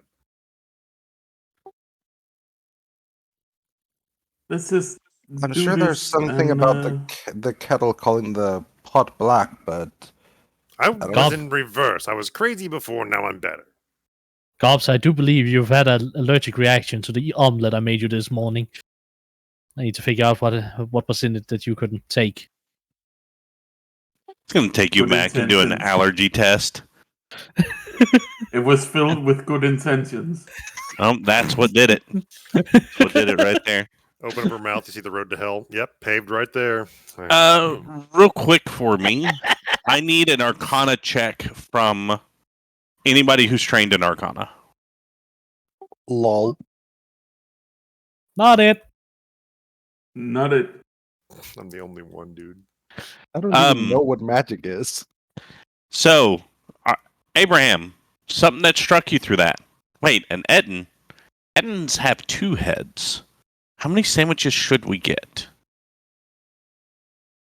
We were told to get one. We follow the instructions. Something for you to know. You know that they have 2 heads. Can I GM just tells get me I need to a? get 2 sandwiches, so we're going to order 2 sandwiches. By the way, can I get the spelling of the name in writing, please? Etten? No, His God's name was name. Devin, Devin. Devin Oh, the just Devin. Okay, I wasn't sure if it was Devin or Devon. No, No, it's Devin. Devlin. No, Davion, the Dragon Knight. Deville. no, No, it's no, Drebin. no, Drebenstone. no. Frank Drebin, Police Squad. Yes. Surely you must be kidding. I'm not. Don't call me Shirley. Surely you can't be serious. I am serious, and don't call me Shirley. That's how it goes. I need to rewatch those movies. Hmm. Yes. And the Police Squad TV show that inspired the movies. Hmm. Anyways, oh, also just to give you the full thing because you got a pretty good roll. They're large. They're very very big. They're very strong. They're fast for their size. They have 2 heads. Generally, when one's asleep, the other one's awake. Mm-hmm. And they are not fun to fight. You're pretty sure that they could wipe the floor with your entire party. This all makes sense now. It's an Etten. We give them 1 ham sandwich, and one goes to sleep, and the other head talks to you.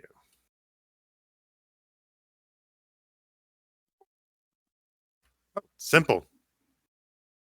So you're saying the other head's gonna be going Nicer. with this plan? The other head's the contact. No. That could make sense. So not 2 sandwiches, 1 sandwich, and for 1 head. He'll eat it. Probably the other one's going to bitch the entire time, and he goes to sleep, and we'll talk to the other one. If we feed both of them, will they both go to sleep? One probably has a preference for ham sandwiches, and the other one probably doesn't care. They are literally 2 different beings in one body. Interesting. I mean, if we do fail, we can just try again tomorrow with more ham sandwiches. Yes, and a fake mustache and some goofy glasses. Let's go. Actually, that's not a bad idea. All right. Okay, do so believe- it's probably a little bit after lunchtime. Second shift starts at about 2. So you've got a little bit of time, but since you're on foot, it's going to take some time to make it there. Do you have any place in particular that you're going to go for the ham sandwiches? How big of a sandwich are you getting? We're going Or to is go it to you one just place. going to have ham, or are you going to put Tony's. toppings on it? Tony's. We're going to Tony's to get the sandwich. Yeah, it's Tony's with an I. Yes. Yep. So she's a half elf, runs a bakery, makes the bread there, and does sandwiches. Are you getting like a ham sub, or are you getting just a normal 2 slices of bread with ham on it? Fill me in. What kind of a sandwich are you getting? I do have one question for Abraham as we're walking there. How big are Ettins? Massive. You see me? Now take you, me, and then it. It is as large to me as it is I am to you. Okay. I think I know what I'm getting then. Hmm. So we need to get it a foot long. I want a party sub. The guy said to get the sub, right? And to get it loaded up with no peppers because it gives him gas. All he No said was heartburn. ham sandwich, no peppers, because it gives him a heartburn, and he won't fall asleep. I thought he said something like all the fixins or something like that. Nope. Okay. Ham sandwich, no peppers. That's what I'm going to order. And that's all I'm going to say. And I'm going to see where that leads. If she asks more questions, then we'll play that game. I am going to order a party sub, all ham, all the fixings except peppers. Just big old sandwich, lots I'm of just going ham. to stare at Milla. It's like, Just all ham. you're going to put 2 sandwiches on that bench. Mine and then their sub. You said they were massive. And we were told to do one thing. When you're following a recipe, do you branch off and go different directions? Is that why your cooking sucks? Of course I do. It's called improvising. You can never follow instructions. Ham sandwich, just no peppers. Hopefully I'm playing a crotchety old man well. I'm not trying to be Yes, actually sure. pissy. You're doing great. So you get a sandwich on rye bread with ham and nothing else on it, cut in half, and that is it's 1 silver. I pay that 1 silver. Gobs, you get a 15-foot party sub that is cut every 3 inches with. I'm specifically going to ask to have it uncut, by the way. Oh, okay. She likes it uncut. Yeah. I'm going to hit myself for that one. Please do. And I'm As you going to should. pay. I'm also going to pay for extra meat. Oh God! Please stop. Stop, Sand. Extra ham. Behave yourself. So yeah, they get it set up. It takes them about an hour to make it because it's a gigantic sandwich. They got 4 people working on it, and it will cost you a gold piece. I'm paying that. And if he is fine enough with the small one, then I'm just going to take this home and eat it for a week. Okay, now here's the question, because it's about a quarter of a foot wide, and it's 15 feet long. Are you going to try to carry this by yourself? 15 feet. How Yeah. long has it been since meeting Brahm? Since meeting Brahm, it's probably been about 2 hours. Do you need help with that? I thought a party sub was like 5 feet long. I could have No. carried that. They are gigantic. Depends. It depends, but yeah, I'm saying this one's an extra long one. Okay, fair enough. Yeah, I do need help, and I still think we need to give this to him. Just because it's funny. Okay, who is going to help you carry it? Will If- someone I'll help me help. carry this? Othokent will try. All right. As you guys are heading to the plant, I need a athletics or acrobatics check from Kent and Gobs, whichever you prefer, to see if you manage to make it there without dropping the sub. Are they on either side and Milla's in the middle? Her hands just raised way up just to be able to reach the sandwich she's helped carrying? Yes. Yes. So I guess I don't have to roll. Oh, I didn't realize you were helping. Yeah, you All can you 3 of roll them as well. are. I'm the only one I not said it helping. first. Okay. Yeah, all 3 of you roll.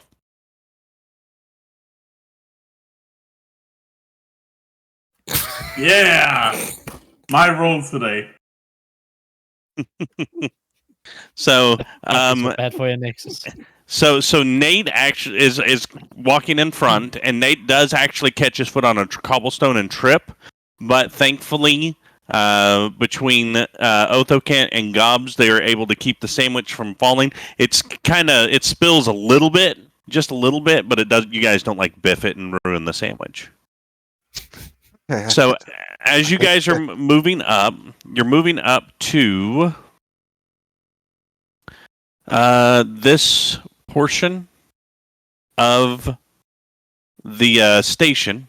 I'm just going to call it the utilities plant. It's the easiest way because it does everything. And you see, standing by a gate, not hard to miss, a very large, orcish-looking giant, Etten, with 2 heads. I go over with that little sandwich of mine, set it down. Oh, hello there. My name's Ian. That's Dev. Hey, Ian, Dev. Just don't even say anything. Just raise up the bag. He's like, huh? I set it down and leave. You left your sandwich. It's for you. It's for me. Did you hear that, Dev? He brought me a sandwich. And I just walk away before more questions can be asked. Oh, it's a little sandwich. Let me get some of that. No, he brought it to me. You heard him. You keep your dirty little right hand off it. Let me put down me axe. And he puts down this gigantic battle axe. And like this sandwich is about the size of the imprint of his thumb. He goes, "Oh, it's one of them fancy dinner sandwiches." Please tell me we're still out of sight so he doesn't see what's about to come. It's such a fancy little one. Do I have to put my pinky out, Dev? I don't know, Ian. I've never been to a party. Neither of you. I might have gone. I would have been there with you. Maybe not. Maybe I went without you. That doesn't make any sense, you idiot. Maybe you're an idiot. I'm gonna eat my sandwich now. And he picks it up, and it's very dainty, and he kind of squishes it a little bit. And then he pops it in his mouth. He's like, oh, it's just ham. Just the way I likes it. And almost immediately is out cold, snoring. It's like, oh, great. I'm gonna get written up again because you're sleeping. Ian's such an idiot. So the left hand side, the arm is slouched, the leg is kind of bent, and the right hand side is the one that's still awake, still holding its mace, right, and trying to stand up and kind of leaning because it's trying to drag the sleeping other side of it. And I was like, okay, Milla, this is your turn. All right. I don't talk to people. I no. You gotta be walking up still carrying the fucking sandwich. No, I can carry this. Go talk to the thing. He doesn't need another one. Both of them asleep. Pointless. Hey All there. right, so now you're coming up with the other side? He goes, No. I'm carrying her side of the sandwich. No. I'm making her go up there. yeah, no, I wasn't talking What to are you. I you was talking gonna to do the... with the sandwich now? Why are there so many sandwiches today? Ian, do you... No, of course he doesn't. He's asleep. Hold there. This is secure facility here.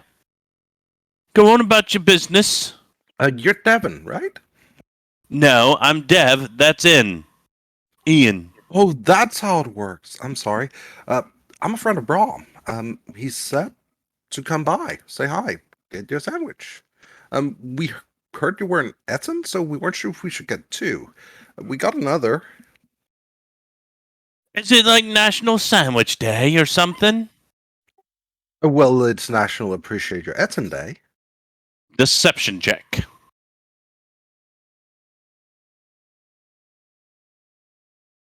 Ooh. Oh. Well, I mean, us Ettons could use some more appreciation. So, was this something the governor did? I voted for him twice. It's more like a sort of neighborhood care thing. It's not really an official thing. Oh, does it have peppers on it? It doesn't. Oh, we were that's told you a- didn't like it. Oh, no, I love it. I love it. It gives me awful gas, though. I melted a gate last year with it. I'm sorry to hear that. We should have known. Yeah, I had I'll to make work sure for a month to pay it off. I'll definitely make sure to remember it for next time. So, Um, I just... That's one of them party subs that comes apart. Oh yeah, this I think one's that's just, what they call it, a party sub, because there's Yeah. parts that make it up. Yeah. Well, it's also that this one's whole. We felt it would be easier for it to handle. You know, large hands, large sandwich. Wait, that whole thing is for me? Well, yeah. Ian got with his little pinky out. Did you see him with his pinky out and his little baby sandwich? And now I get a big sandwich.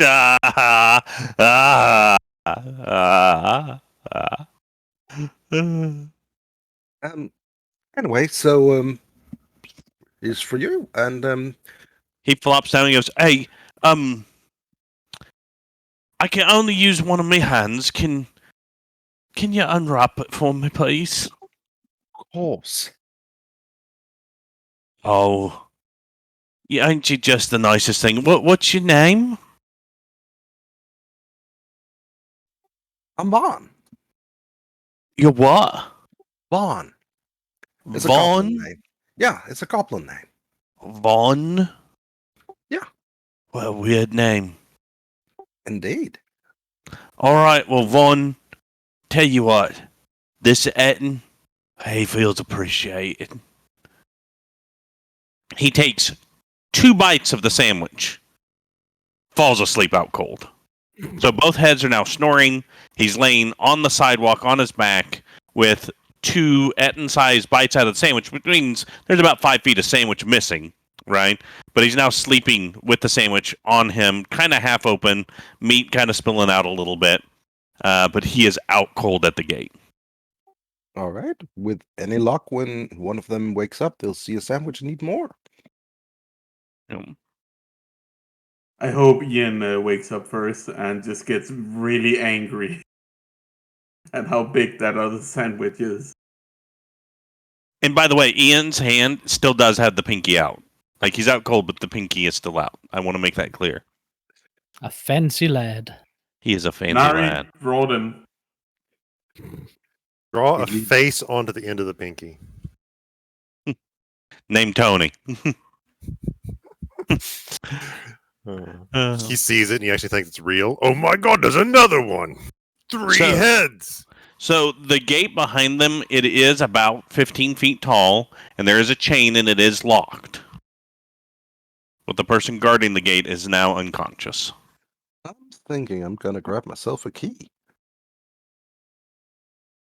Or at the very least, look for it. Okay, investigation check.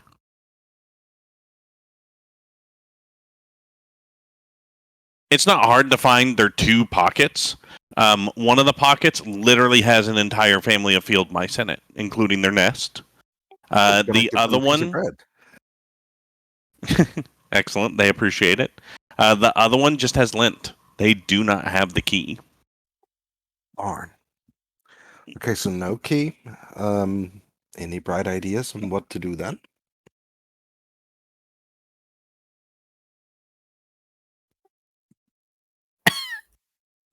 No. No idea. Well, So is there the space above the gate, or is it just completely sealed? No, it's like a iron rod gate. Wrought And iron then gate? yeah, wrought iron gate, and then there's not barbed wire or anything across the top. It's just a closed iron gate. So you can see through to the other side, and you can see like there's a brick building up against the actual wall. And you expect that's where you get into the access, maintenance access. We could try and climb it. That is what I was thinking. Okay, you guys are going to attempt to climb the gate. Yes. well, Yeah, unless someone has a better idea. there's a latch we can reach or anything like that? We can unlatch it from the other side? No, it's literally locked with a chain and a Chain. padlock. Pain lock. Yeah. I don't suppose the gates are small enough that a goblin could slip through. They are not. Almost worth a try.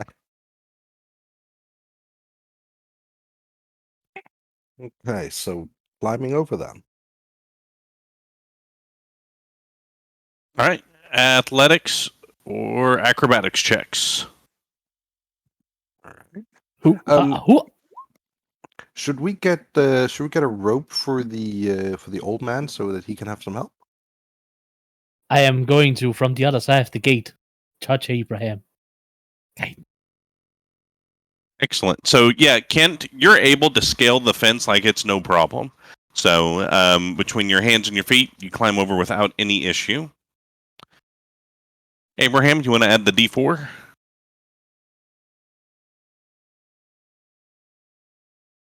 So Abraham showing his strength beyond strength of all of your comprehension, despite being an old man and despite having a pain in his back, is able to climb the fence readily and easily. I feel Climbing the really- fence actually stretches out his back. It's now Yeah. better. Yeah, he feels better. I feel really bad for Nexus.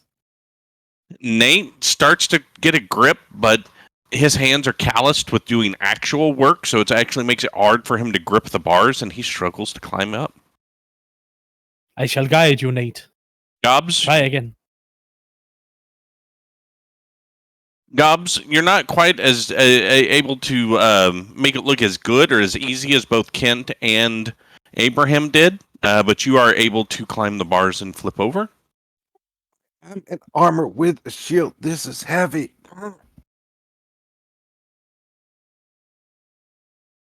And then Nate, you're like, oh, silly me, I should have taken my gloves off. And you're able to scamper up and over excellently. So yes, you are all able to get over the bars and you get to the access door, which is open. It's not locked, and you guys are in there. So as you get in here, it's a large maintenance shaft, basically, that goes up.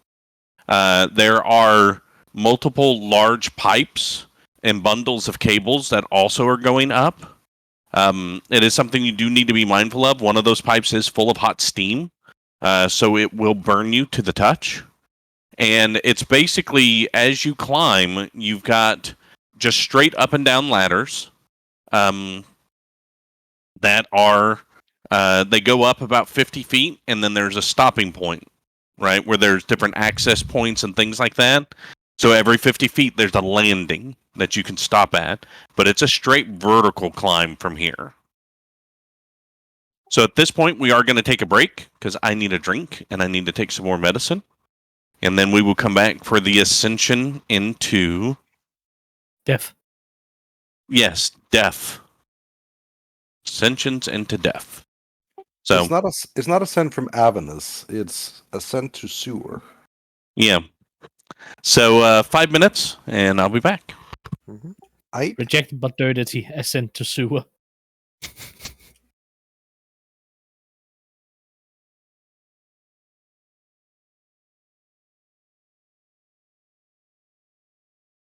I feel really bad for Nexus. Every skill he has high ranks in has just been bad today. Yep. As Really? always. I'm really sorry, man. I feel like Roll20 just hates Nexus. Unapologetically. Yep. What? Milla the best at fighting? Yeah, have some low rolls. Good thing Nexus makes up for it by having a great character. Except for when Nissa got fucking savage. Well, that hammer that John bought her made all Best the difference. investment. It's because John was the one who bought it. And you never paid me back for it completely, like I intended. Yes. By the way, sucks. in the last campaign, who did end up being like the most savage combatant? Magelin. Yeah, I Probably think it was Mason. Michelin too. Like, Sean did certainly have some pretty nice roles. Yeah, he was more reliable, but not really flashy. I mean, the only thing I can give Raph is that he had the lowest kill streak in the game of 1. Yeah. Because he only ever Poor killed Raph. one person. And that was completely on purpose. Fuck you, Reach! Poor Raph. You killed my friend's grandpapa! Yeah. This is unacceptable!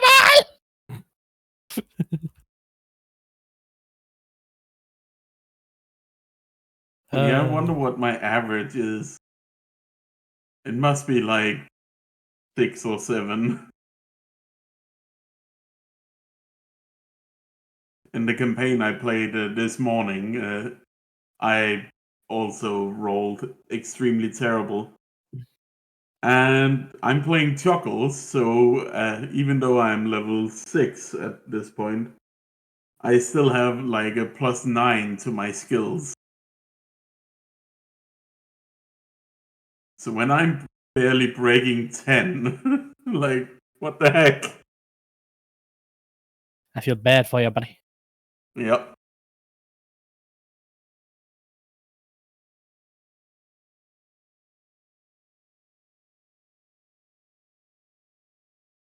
Good.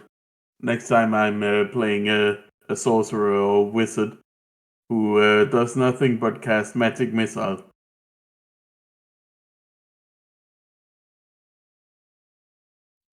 I've realized that even when I'm not playing a warlock, I'm playing a warlock. I'll be right back. What do you mean? In Nari's campaign, I'm playing a monk. But suddenly Raven Queen, I'm a warlock. Yeah.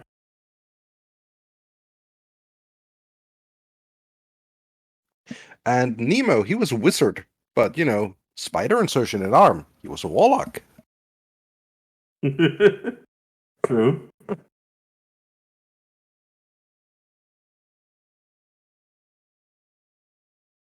And Sean? He got the mark of that light demon on his back, and Yep. was in contact with an otherworldly being for quite a while. He was also Yeah. a warlock. He was getting in that territory.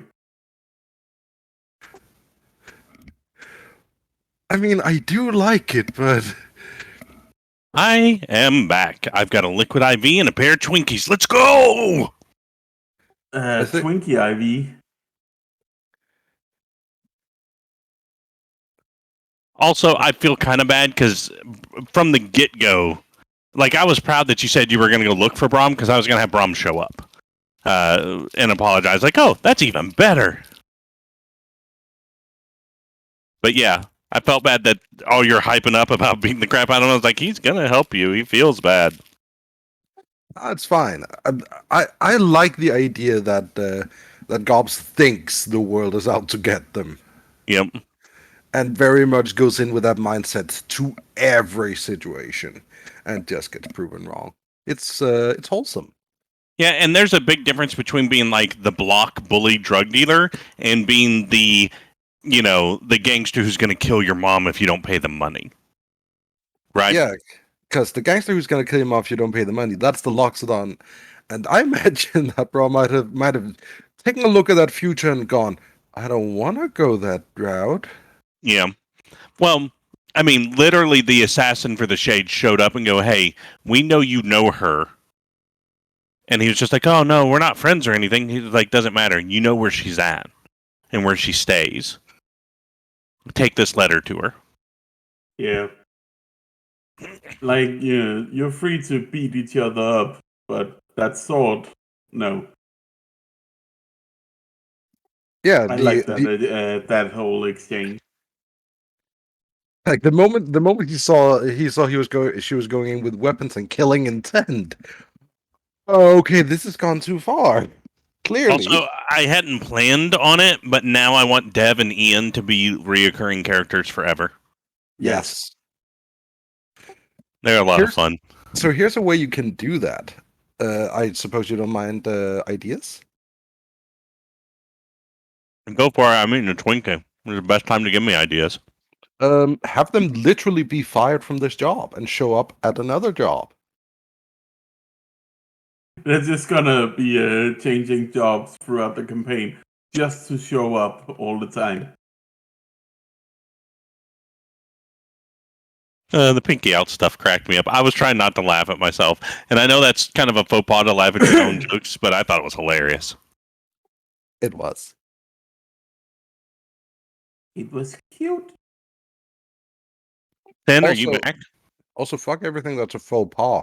If you're doing something funny, feel free to laugh at it. All right, once we get Sen back, we'll get going. And John, Screw him. you wish. I do. Essentially, It would be screwing warm. you. Yeah, I'm back. I'm Cyntari. Here I am. Oh dear lord. Checks out. Let's go. Cyntari, your voice sounds deeper than normal.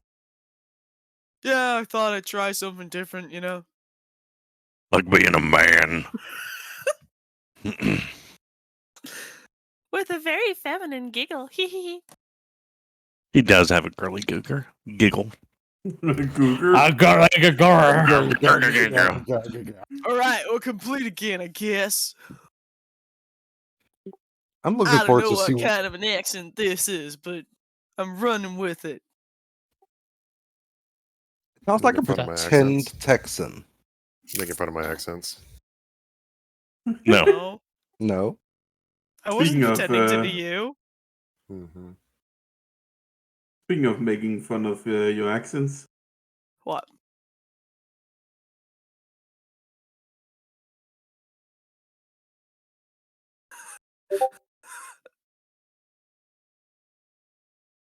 Fire me, Wow. Fire me dick unit. Jar har har and a bottle of cum. I mean, it's better than a jar of cum, so yeah. Huh. I hope Wallfly is muted. No. It isn't. No, Hi, he future said- sponsors. he- I bet you're wondering, why should we ever pay money to these people? Hey, you know what? And One of the the answer- podcasts I listen don't to want to. has a sponsor that is literally a supplement that makes you have more Wow. voluminous excretions, if you get my drift. Would you take them as your sponsor? Would I allow Would them you to sponsor the try channel, or would them? I take them? Would There's you a try two- them? Would No, it's you part of the try them? contract. You have to take them. So what you're Guys, telling me is that it's Dolphin pussy juice. Guys, do you think Faxicandi would be interested? I don't know, but I got an email to send. Give me a moment.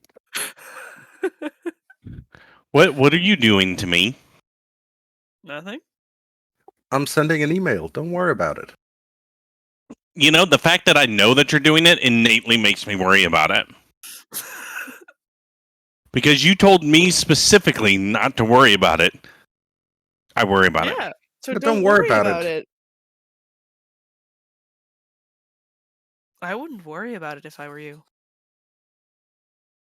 Because it's gonna happen either way.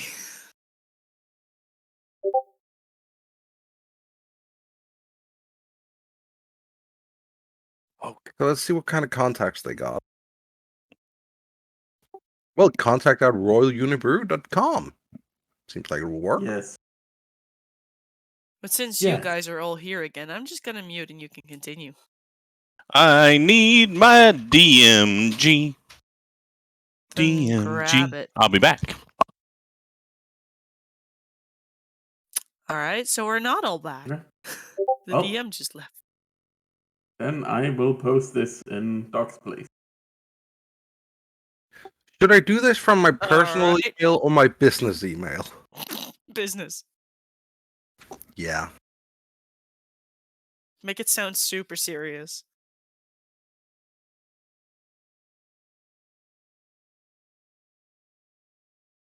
We're a legit business. We stream on Twitch. We upload on YouTube.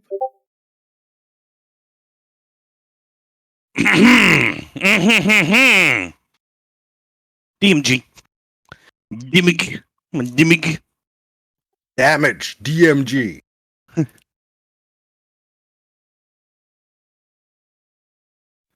Also, to give you a full context of what I'm about to do, mainly for the fun of it, I'm gonna contact a soda and beer company here in Denmark, who has a soda called Faxicandi, which is like Yes. a very sporty type soda. It's like Sprite.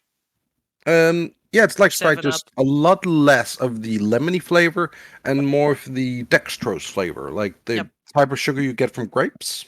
Mm-hmm. And I'm gonna see if they'd be interested in sponsoring us, because I've seen them sponsor some weird shit. Today's sponsor is gonna Raid laugh. Shadow I Legends. am going to laugh my ass off. I'm just Today's saying, let's sponsorship see. is Bad Dragon. Sound screen. In order Look, to you get want this to bad give me dragon. something that I will try. It's gonna say. I'm just saying, if we ever do get a Bad Dragon sponsorship, I want to do the voice thing for that. Look, if we get it ever any kind of happens, they sponsorship, I want to do a skit. Look, She if they wants ever samples. What are you talking about? if they ever do, we are going to make them issue an Occultatum edition. It's got to be clear and Nice. moldable. Nice. The Occultatum Bad Dragon. Anyways, Do I have to design the label for that? Yes, absolutely. no, you just have to draw something else for that. Okay, okay. Don't worry, we'll make Nexus pose for it. That way you have a good model. Yeah. Who But- would And play then test? just let John be the leaf covering him up then. No. You're not drawing all of him. You're just drawing one part of it. Because some parts are hidden because John is in the way. How are the designers going to model it properly? All We're right. not photoshopping perfection that is Nexus. Yeah, yeah. You're like, look, if you want the perfection that is Nexus, you got to go get the real one, right? You can't just buy Sure. and ship Nexus penis everywhere. I wonder how awkward. Just as a side tangent here, it's one of those things like the girls that are in all of that kind of stuff, and like I know that they make certain things that are molded after them. It's like, how weird would that be? Going, yep. All of these guys coming to see me and saying that they love my work have seen me naked and probably have a rubber version of my genitals at home. That's got to be awkward. Until you realize that every single one of those is a royalty check for you. It's still awkward. I mean, depends. I mean, yeah, sometimes they use those in the movies too. Okay. What if the reverse happened to you and your penis was now known to many women? It would be awkward. In what way? In a lot of ways. So what So- Cyntari and I did wasn't good? Like, the copy we made of yours and then sent all over is... Okay. Yes. All right. So, back to our session. I will mute. All right, so here's what we got to deal with. And this is something I want you guys to think about. I need to know what kind of a pace that you guys are doing this climb. Because this is not a short distance you guys are climbing. We're talking... The whole wall is almost a quarter of a mile tall. So you're going about 2/3 of the ways up. So let's do some math. Do math? What? I didn't sign up for that. 2/3 of that would be 800, 900. So you've got about 100 stories you've got to go up. So every 50 feet is a stop, so every 5 stories. So we're going to have, so what is that? Every 50 feet, so stop. So that would be 8, 16, 18 stops. Am I doing my math right? Yeah, it'd be 18 stops. So, number one, are you guys are you guys rushing? Are you taking your time? How quickly are we trying to go up these? I'm thinking just basically just going at a steady pace. At this point, we probably won't be seen. Okay. Okay. Hope there's no surveillance in here. Yeah, it's pretty dark. It's pretty dark. I There's can like see. I would say it's not darkness, but it is a low light situation. There's like the yellow those typical like when you see in the movies like in the utility shafts and stuff, they've got those yellow big like tubular lights with the grid over them, like the metal sheathing on them. There's those every so often, at least at every landing. So you know, seeing where you're going is not such a big deal. So let's do this. Since we're going to take our time, we're not going super fast. I'm going to say it's probably going to take you a couple hours to make this trip. Do you plan on stopping and resting at any point as you guys go up this? I'd say probably at one point, just like a 10-minute thing, just letting the arms just relax for a moment before continuing. All right. So let's give me...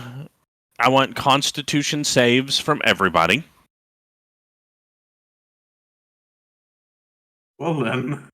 How's that back doing? Medicine's wearing off. About as There bad goes as the mine, death. it seems. Oh no. Finally. Yeah, Nexus!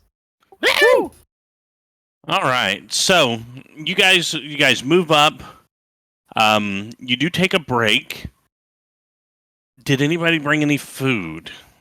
Mm-hmm. I have raciones. You have what? Rationes. Shonas. You have what? Rations. Rations. Jeez. All right. Rationes. So you're able to eat a little bit, drink some water on your way up. By the time you guys get all the way up into the lower bowels of the upper level, I will say that both Abraham and Gobs do have a point of exhaustion. And remember, we're doing the new version of exhaustion, which is each time you have a point of exhaustion, it's just a -1 to any d20 roll. It doesn't kill you until you get to 10. So you have -1 to any d20 roll that you make until your next long rest. I don't think the sheet allows me to do that. I need to set up something custom for that. Consequently, if you ever do go down, like you're in death saves and you get brought back up by being healed, you also gain a point of exhaustion every time that happens. Yeah, I It's an remember that from executive Loop's campaign. That's actually a good thing. I like that. Yep. Makes ping ponging less of an actual strategy. Did anyone do Mhm. that in 3.5 and Pathfinder? Because it has the exact same dying rules. The reroll or the penalty thing? No, that if I you get don't- I healed, don't you just stand back up. Yeah, I don't remember it in 3.5 very well. That doesn't mean anything because it's been forever. Well, I can always say I had apparently there was a misconception going around that if you went down in 3.5 or Pathfinder, you stayed down, even if you got healed. Yeah, in 3.5, it was definitely a rule that if you were knocked out and got healed, you Then you didn't got get back back up. Yes, you did. Not in 3.5, no. Yeah, in 3.5. So, as you guys get to the top, you guys get to an access hatch that when you open has a set of stairs at the base of it, and you come up to the base of these stairs in a long tunnel, as you now see. Everybody should be able to see that. Can you confirm that you can move your tokens? No. No, You cannot move them? I can. I can move this one. Also, have you guys turned on your exhaustion trackers? I have, but since we're using the other one, I'm not using it. Okay. Nate, go ahead and drop your token out there.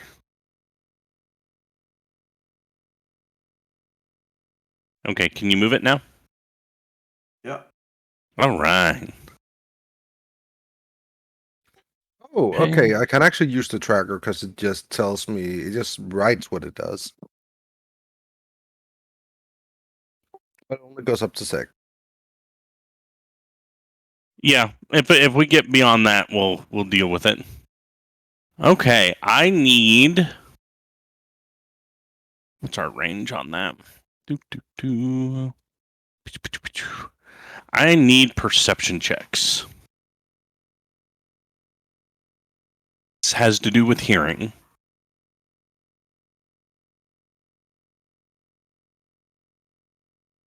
Back to the low rolls. Okay, so Gobs and Kent can hear light footsteps from around that corner. Gobs and Kent, do either of you speak Draconic? No. Kent? Yes. You hear them whispering about, or saying something in Draconic about bosses are mad, can't get into the treasure room. The thing went through the bars. And that's what you hear. I am going to whisper and share this with my party. Please do so. I am hearing speak in the tongue of dragons. Something about not being able to get into a treasure chamber and something escaping through some bars. That's what they're saying. I'm hearing that too. I just don't understand.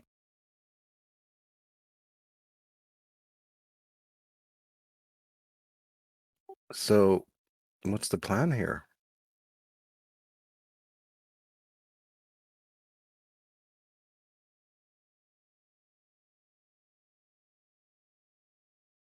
Hmm.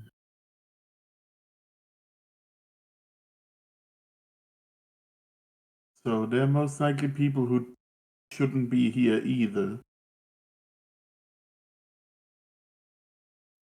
Sounds like it, yeah.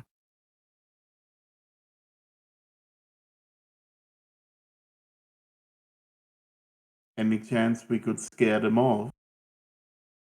I mean, we might be able to reach some sort of understanding in case of you don't tell, we don't tell.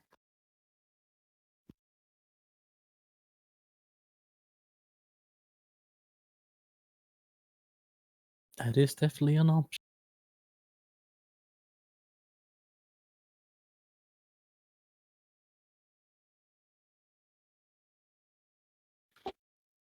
Should we try and get a peek up on them? Do we have any way of doing that safely? I mean, I'm wearing armor. That's supposed to be kind of noisy. Nate was able to sneak around the library without too much trouble to follow that one guy. I do Nate? definitely agree sending a scout is a good idea. Nate, would you care to go have a look? I can try. Even hand though of things aren't really going my way today. I believe in you.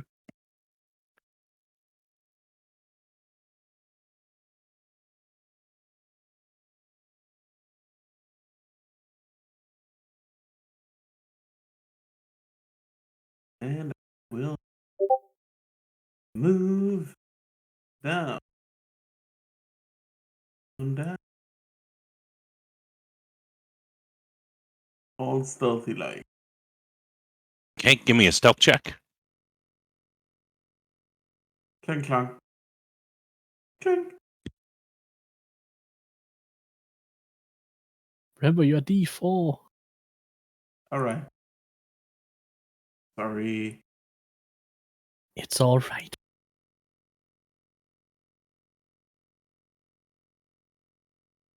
I would like to believe that helped quite a bit.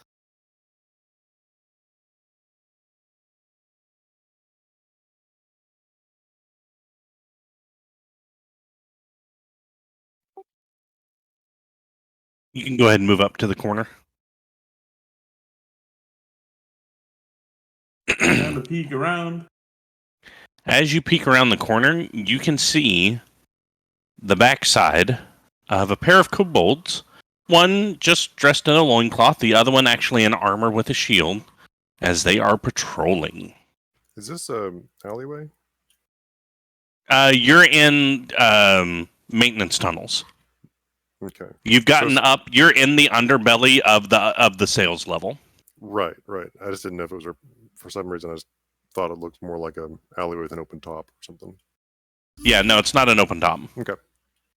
No, it's just there's conduit piping and all that kind of stuff around. Steam pipes, like where you came up, is where those major pipes and power cables broke off and started running in different places. Okay. And this was an access stairway that you guys took. No, that's familiar to me now. I was for some reason thinking there was something open up above me.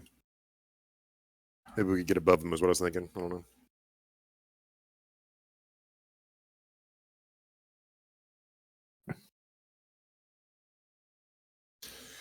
So he sees So that. that's- Go ahead.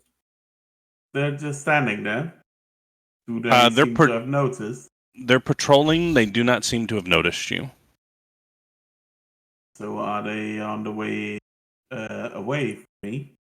They are on the way away from you. In fact, they continue I walking. will wave towards my friendos to come closer. I'm gonna touch Abraham What are you touching me for? so you can sneak better, my friend. Oh, yes. With the guidance of Lavanda. I got a 9. Nice.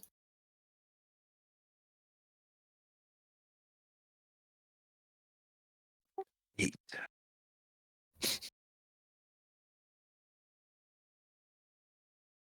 Clank, clank, clank, clank, clank. You're wearing metal shoes or just metal shirts? I'm wearing a half plate. That's glamored, so it doesn't make any noise. Wait, doesn't glamored half plate make noise? It appears in all ways, including, I believe, touch, to be what it's supposed to look like. It's just because of the restrictiveness of it for your movement is what gives you the disadvantage on stealth. Okay, fair enough. So yeah, it's still It disadvantages still and still feels the same to you, but to us, it's just like, he's wearing a shirt. I'm going to poke you in the chest. I just poked his shirt. By the way, I need to make my token small. I'm supposed to be 1/4 of this size. How big are you supposed to be? I'm a goblin. I'm small. That's supposed to be 1/4 of medium. He's literally a different size. He's not like a dwarf. Goblins are actually small sized. There you go. Yeah. That's how big I actually am. Yeah. But you still take up a Just 5 foot gonna- square, right? Oh yeah, I still take up the full square. Then put yourself back to normal. I just wanted to see it for a moment. Guys, they're kobolds. Also, I don't know how to increase the size of my own token. I can't do it. They Drag seem the to be patrolling. Yeah, only the GM can do that. I can't. That's interesting. I'm upside down. Kobolds trolling around here. Wonder what reason for. Could you talk to them? Like a kin to kin kind of thing? That's kind of racist. What? I didn't say they looked the same. I just said that they had common ancestry. Do not worry. You're always It so takes- sensitive with the. Worry not, Abraham. It takes more to offend me.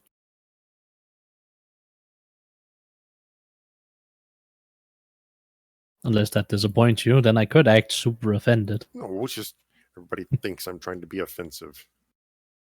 I mean, Are we aren't you? continuing with the same stealth? Oh yeah, I guess we should let him go forward. That's because we're gonna travel with the group. Don't worry, Abraham. I do understand. He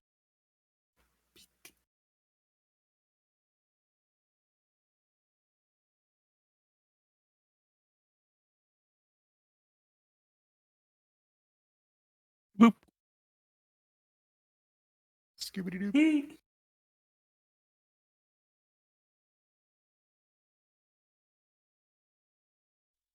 See, you've gotten your use out of dungeon scroll. Mm-hmm. Also, there was a hole in the blackness.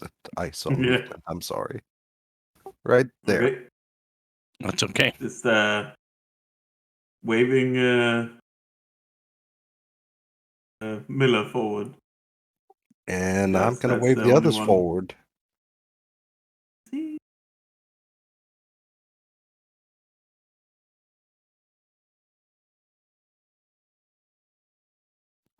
Keeping an eye down the tunnel, waiting for the signal. There's nothing else in the tunnel to take note of. Sunscreen. Is there anything else in the tunnel to take note of? That's up to an investigation check. You guys have to tell me that thing. Well, Nexus asked. I was asking for him. It just looks like a normal maintenance tunnel. You can tell it's been a while since anybody. The only footprints you see are the kobolds. Well, let me scratch that. Give me a survival check. Okay, so looking, you can definitely see kobold tracks. Several different sets, so more than just two. There are definitely some booted, like what you'd expect to be like armored footprints. And there are a couple much larger footprints as well. The two sets that you presume are the guys you're following are obviously the freshest. But you are seeing quite a bit of footsteps. Yeah, okay. Gonna point at the steppies. Seems to be a regular movement.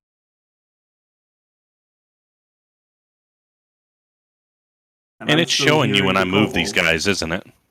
It is. Yeah. When you do it that way, it does overlay them, yes. You have to move them without using that tool. That's lame. Yep. So am I still hearing the kobolds? Yeah, you can hear them. They got a little bit further away because you took your time moving. You do hear their footsteps starting to get louder again. Oh. Gonna call them what's it called? Instead of waving Milla towards me, like just rushing instead. Like get over here quickly. All right, she's gonna whisper, go, all right, get up, get up, get up.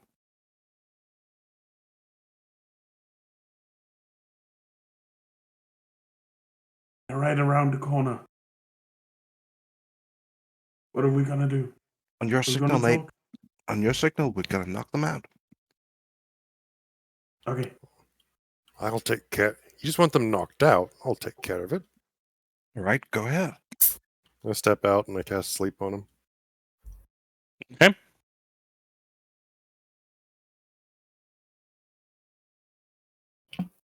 Please be a good roll. Fairly okay. I'll start with one. Because it starts with the one with the lowest HP first. Mm-hmm. Sleepy time. This guy goes to sleep. The other guy Still does awake. not. I got one. And it's time for initiative. All right, beat the shit out of them. Just don't kill anyone.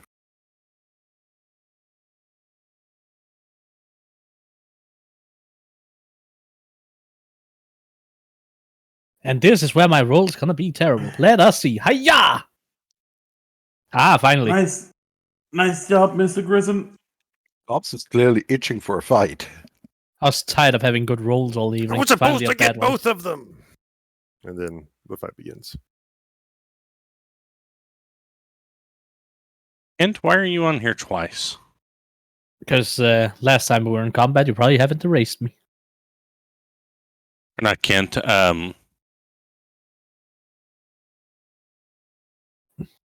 We're all on there. Yeah, but I'm seeing a couple of you multiple times. That's your vision. You must didn't have. clear us from last time. If you see us twice, you need to put on your glasses.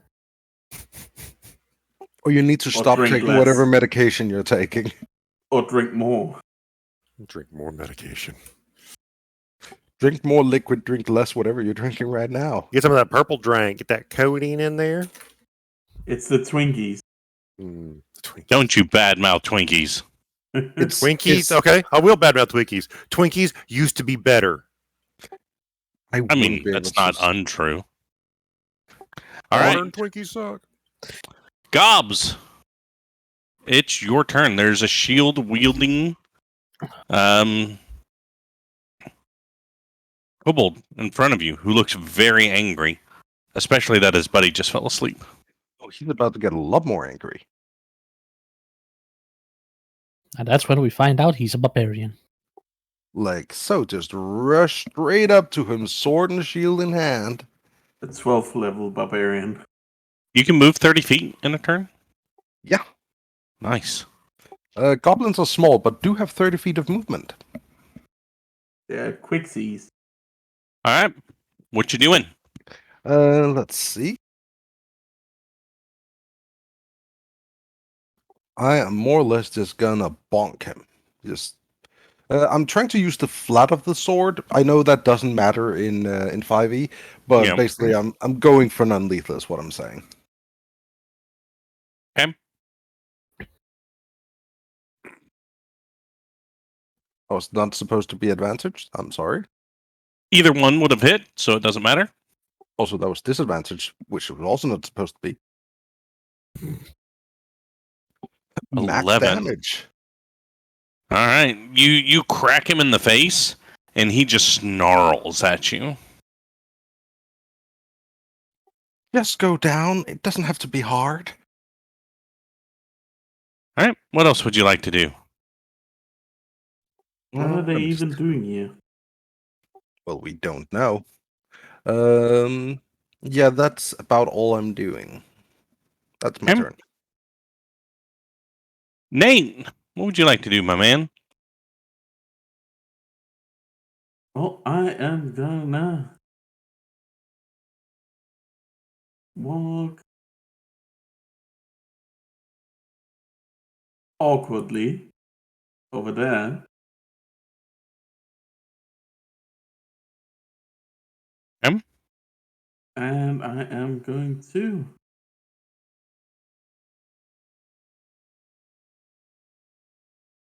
whip. But no. Unfortunately, that does not hit. Roll a d20 for me. Let's see how bad that nat 1 was.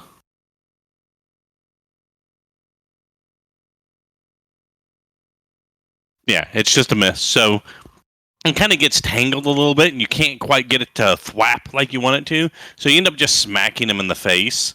But like, it'd be like hitting somebody with the sleeve of a sweater. And now he's just irritated. Yeah. We both kind of do the "what the fuck, man" look at Nate then. Yeah.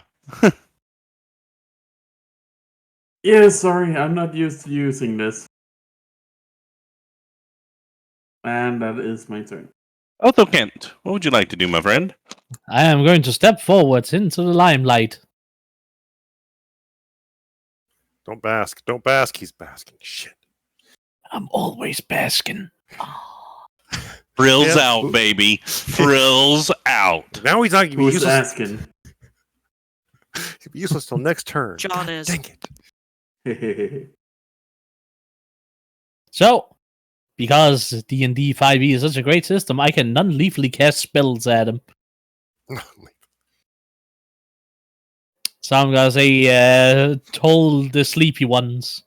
Ding dong, go to sleep. Him? Toll the bed. DC 13 wisdom save will take 6 necrotic damage. Non-lethally. Your skin just rots away, it's non-lethally, you know? It's like Dharma Break. Oh. It's just refreshing. He rolled a 13. So he makes it. No No, damage. because his No. wisdom is 9. Which would Oh. mean he has a -1 in it. He So, rolled a 12. so he gets a 12. So he takes how much damage? 6 Six. points of necrotic damage.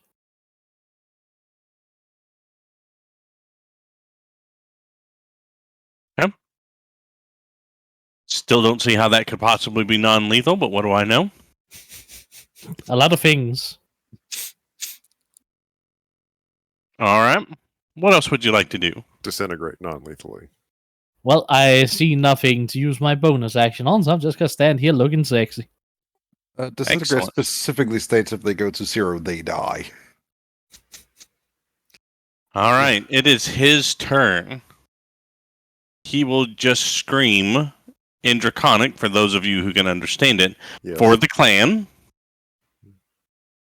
And he is going to attempt to stab the goblin in front of him Go with his for it. spear. Does a 20 hit?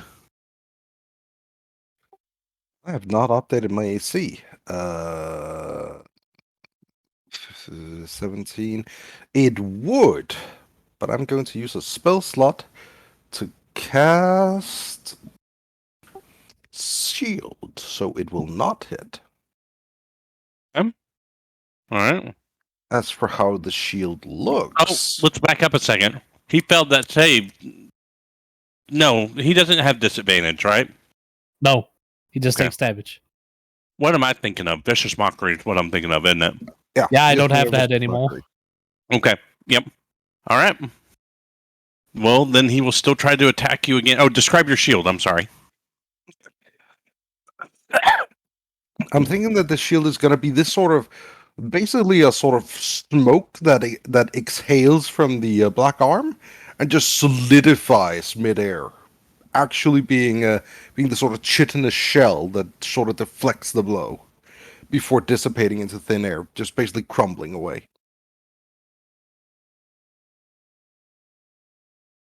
Sounds good. All right, Some he is going trick. to try to hit you a second time. Uh-oh. Well, your shield lasts until the beginning of your next turn, so I know, I'm still just saying uh-oh, because getting attacked. yeah. No, he definitely does not hit. So second time, also this time it doesn't. It actually doesn't even penetrate your shirt. But he is angry and yelling loudly. Othokent, who can understand him, he is saying lots of swear words in Draconic. I am translating every single one of them Nice. because this is a teachable moment. Jeez. What's a splinter in a urethra? Anyways, old man, it's your turn. What do you mean, cloaca? What? So this last guy is still standing for some reason. Mhm. We're trying to not kill them. Yeah. I miss. What were you doing? Chill touch. Non-lethally. We've got to fix your spells because it's confusing when they don't come through. You're making an unarmed strike with strength. What? Hikua! Didn't click on the right one, Hey. apparently. Spell attack. Okay, a 21 definitely hits. Okay.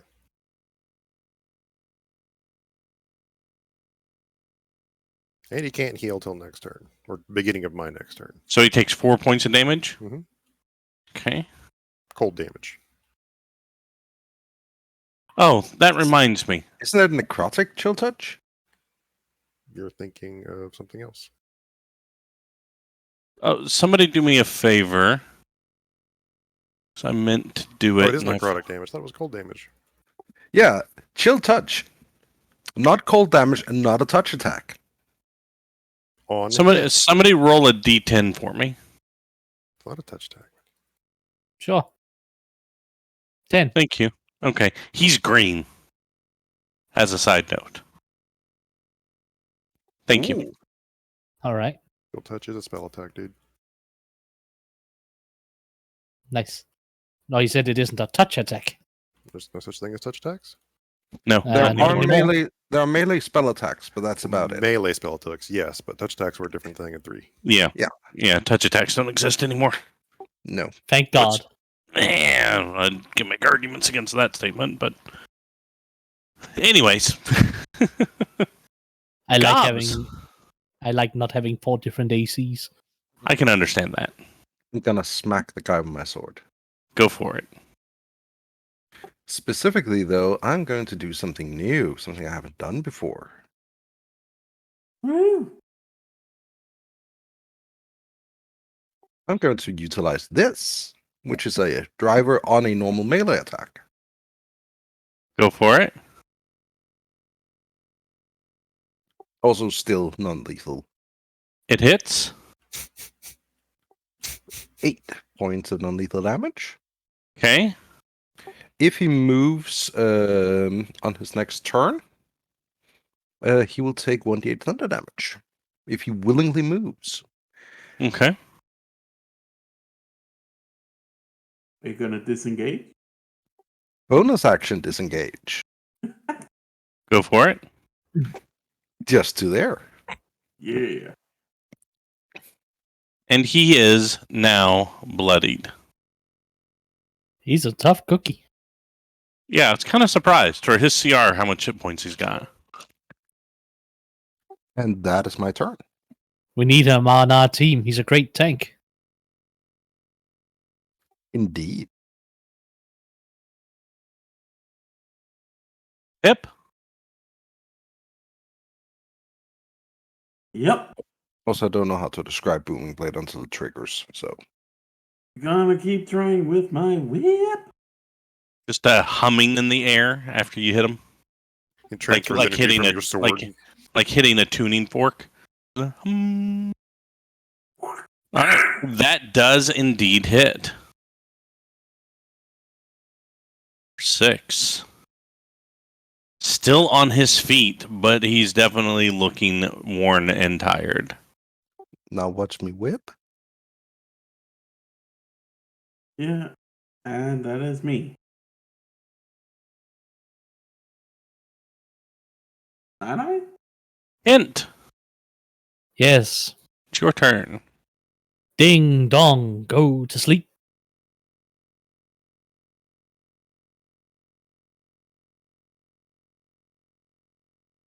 He fails. So how much damage does he take? 11 points of necrotic damage. And you're necrotic damagely not killing him. Yes. That doesn't make any sense. He just gets really tired. That doesn't make sense. Sucks saps his all life the energy force. out of him. Yeah, it just saps his life force. Still doesn't make It's sense. just not all of it. Yeah, just like a Ju- vampire draining blood. We're just doing the life force. And Yeah, just he enough. is now unconscious. Yay. Quick, go through their pockets. By the way, the whole non-lethal spells thing, we need to have a conversation about that out of game, I think. So I'm gonna tie up the guy that's sleeping. Okay. Let's give me a. Let's just give me a dex roll to see if you can do that without waking him up. Not gonna be hard. It's just if you do something really bad, it'll be funny. Oof. I Like have that? a robe, if Yeah, need be. you go to pick him up. He slips out of your hand, falls, hits his head, and wakes up. Ah! Oops. He is now prone. What would you like to do about it? As he's clamoring for his. I would like to yell at him. Like, if you don't go back to sleep, I will make you go back to sleep. Intimidate. I don't know if you Give me an understand. Scrum. intimidation check.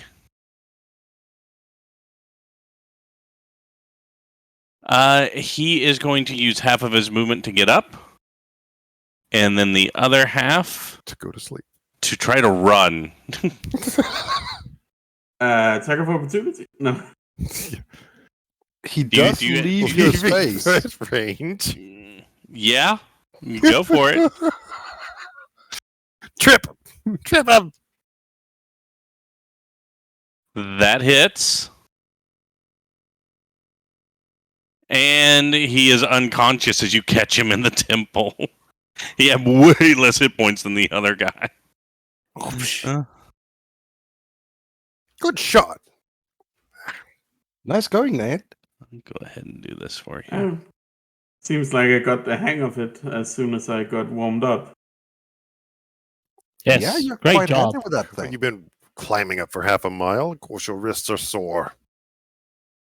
Thanks for making excuses for me.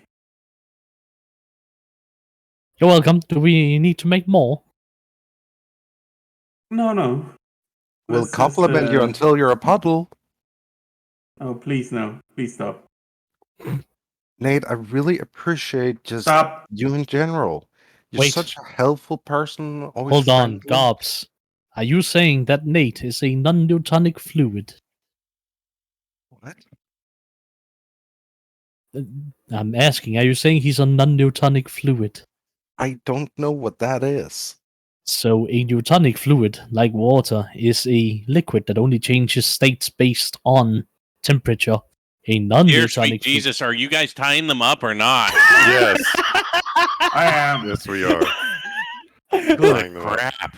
All right. Who's Newton? You're both. They're both tied up and they're both unconscious.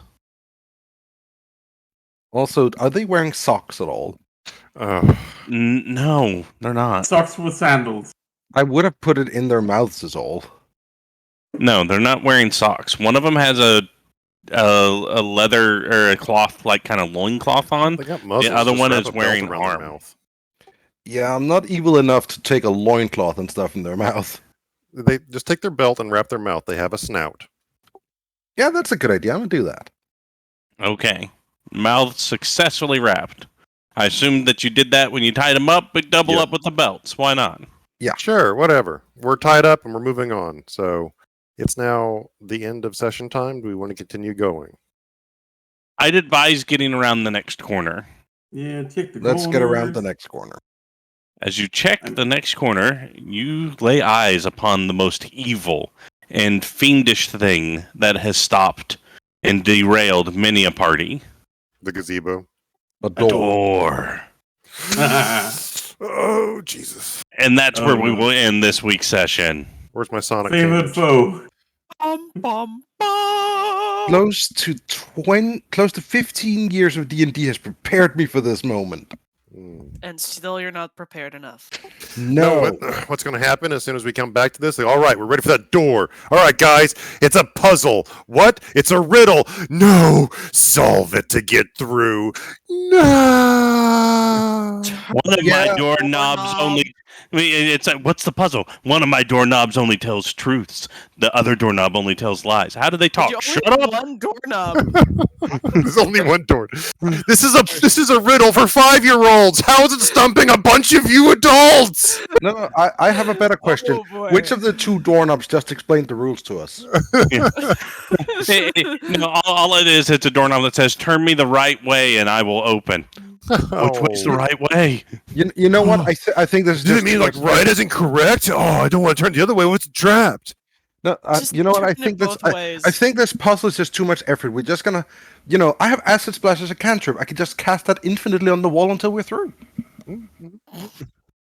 I imagine that somewhere in all of these campaigns in D&D, there's one extremely wealthy locksmith whose only what's it called? Only job is to be called out by adventurers to open doors for them.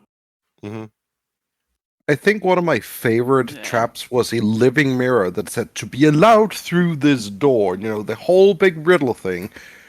While the imposter goes there. So you're saying that to be allowed through this door, we need to do these things. Yeah. Well, we're kind of intruding, so we're just gonna go through if that's fine. And that was the solution. The door was not even locked. It's just you were going to be intruding. You weren't going to be allowed. Oh, a battle of the wits, I see. Well, seeing that you're a man of action, I can clearly not choose the door in front of you. But you would know that I'm a learned man, so I could clearly not choose the door in front of me. Now I need to no. adapt When you that whole walk through the scene. door, you're back at the beginning of the dungeon. Try again. Inconceivable. You've just Hello. been teleported back to the entrance of the dungeon, naked without your gear. Good luck. Tomb of Annihilation. Yeah, I ran that for a bit, rules as written, just to see how bad it was. It's dumb. It was bad. Yeah. Stupid. I was just reading From it. that old mindset of, come to the table with your 8 backup characters ready to go.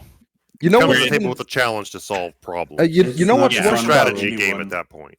Yeah. You know what's Which worse is fine about if it? people enjoy that. Do you know what worse about it? In 5e, it's so much worse. Because, in the original, alright, it had a bunch of things that killed your characters, right? Everything poisonous just killed you. In 5e, all the poison traps do like 1d4 poison damage in addition to the 1d8 from a spear. And you are a level 15 party. It is not difficult. It is just fucking tedious. Annoying. It's attrition. It's a war of attrition. Because, no, I mean, I have my party go through every single trap in one of their runs through it. The guy who fell into all their traps was a rogue, so, not a big HP guy. And they still had like half their health. It is not a battle of attrition. It is just slowing down and wasting everyone's time. Let me see. Well, yeah, just because. At least the old one had the courtesy of going, alright, this place is dangerous. Fucking die. You got hit by poison. Yeah, guys, so I'm running Tomb of Annihilation. As soon as the party reaches the tomb, they're like, you know what? Let's go to the bar instead. I am running Tomb of Annihilation. The party gets to the tomb and it annihilates itself. Congratulations, you won. You win. Yeah. Well, I'm going to go ahead and end our stream at this point. Again, guys, Alright. thanks for the good session today. I hope you enjoyed what we got to do. Got to have a little bit of fun. Got to buy a sandwich. How could it be a bad day, right? And Yeah, thanks. we're at the beginning of a dungeon crawl. Not something we do too often, but I figured it'd be fun. By the way, I did actually send that email up to Faxakandi. It'll be interesting Good to see what they lord. say. If they say yes, it's going to be hilarious. Especially I'm gonna because, do an ad. like half of the group here is non-Danish, and Faxakandi is only sold in Denmark. For det min yndlings. Sodavand. But hey, you could be sponsored by Royal Unibrew, who owns it. We could, but what do they make that's international?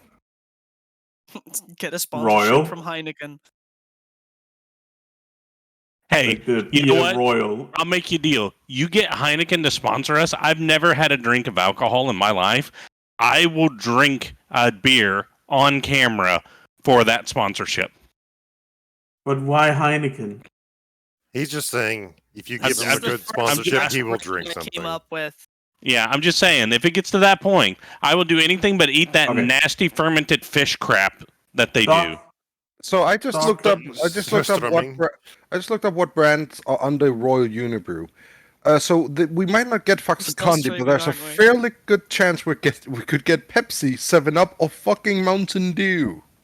Hey, look, I They you don't know, own know that Pepsi. they don't own Pepsi. They've just got to be the regional distributor for Yum Foods. They are, but like if But they I'm want just to do saying. something international, they might connect us up. I'm willing to do like a Mountain Dew pitch black version of a battle map if I have to for that. Right? They did that at a wrestling thing at the last big pay-per-view event. They were all like, it was all black lights, and like the guy who, one of the wrestlers in it's like this creepy guy, and he had like just fluorescent face paint skull on, and you couldn't see it until the black lights all kicked on. It was actually kind of neat, but it was all tied into Mountain Dew Pitch Black, which is their worst flavor. But I'm willing to not say that for money. Well, you heard it here first, folks. See you next time when they beat a door to shit. By the way, I Or also you can linked- email Carlsberg. You know what? I just I'm gonna go feed fucking my might. cats. We're Um, still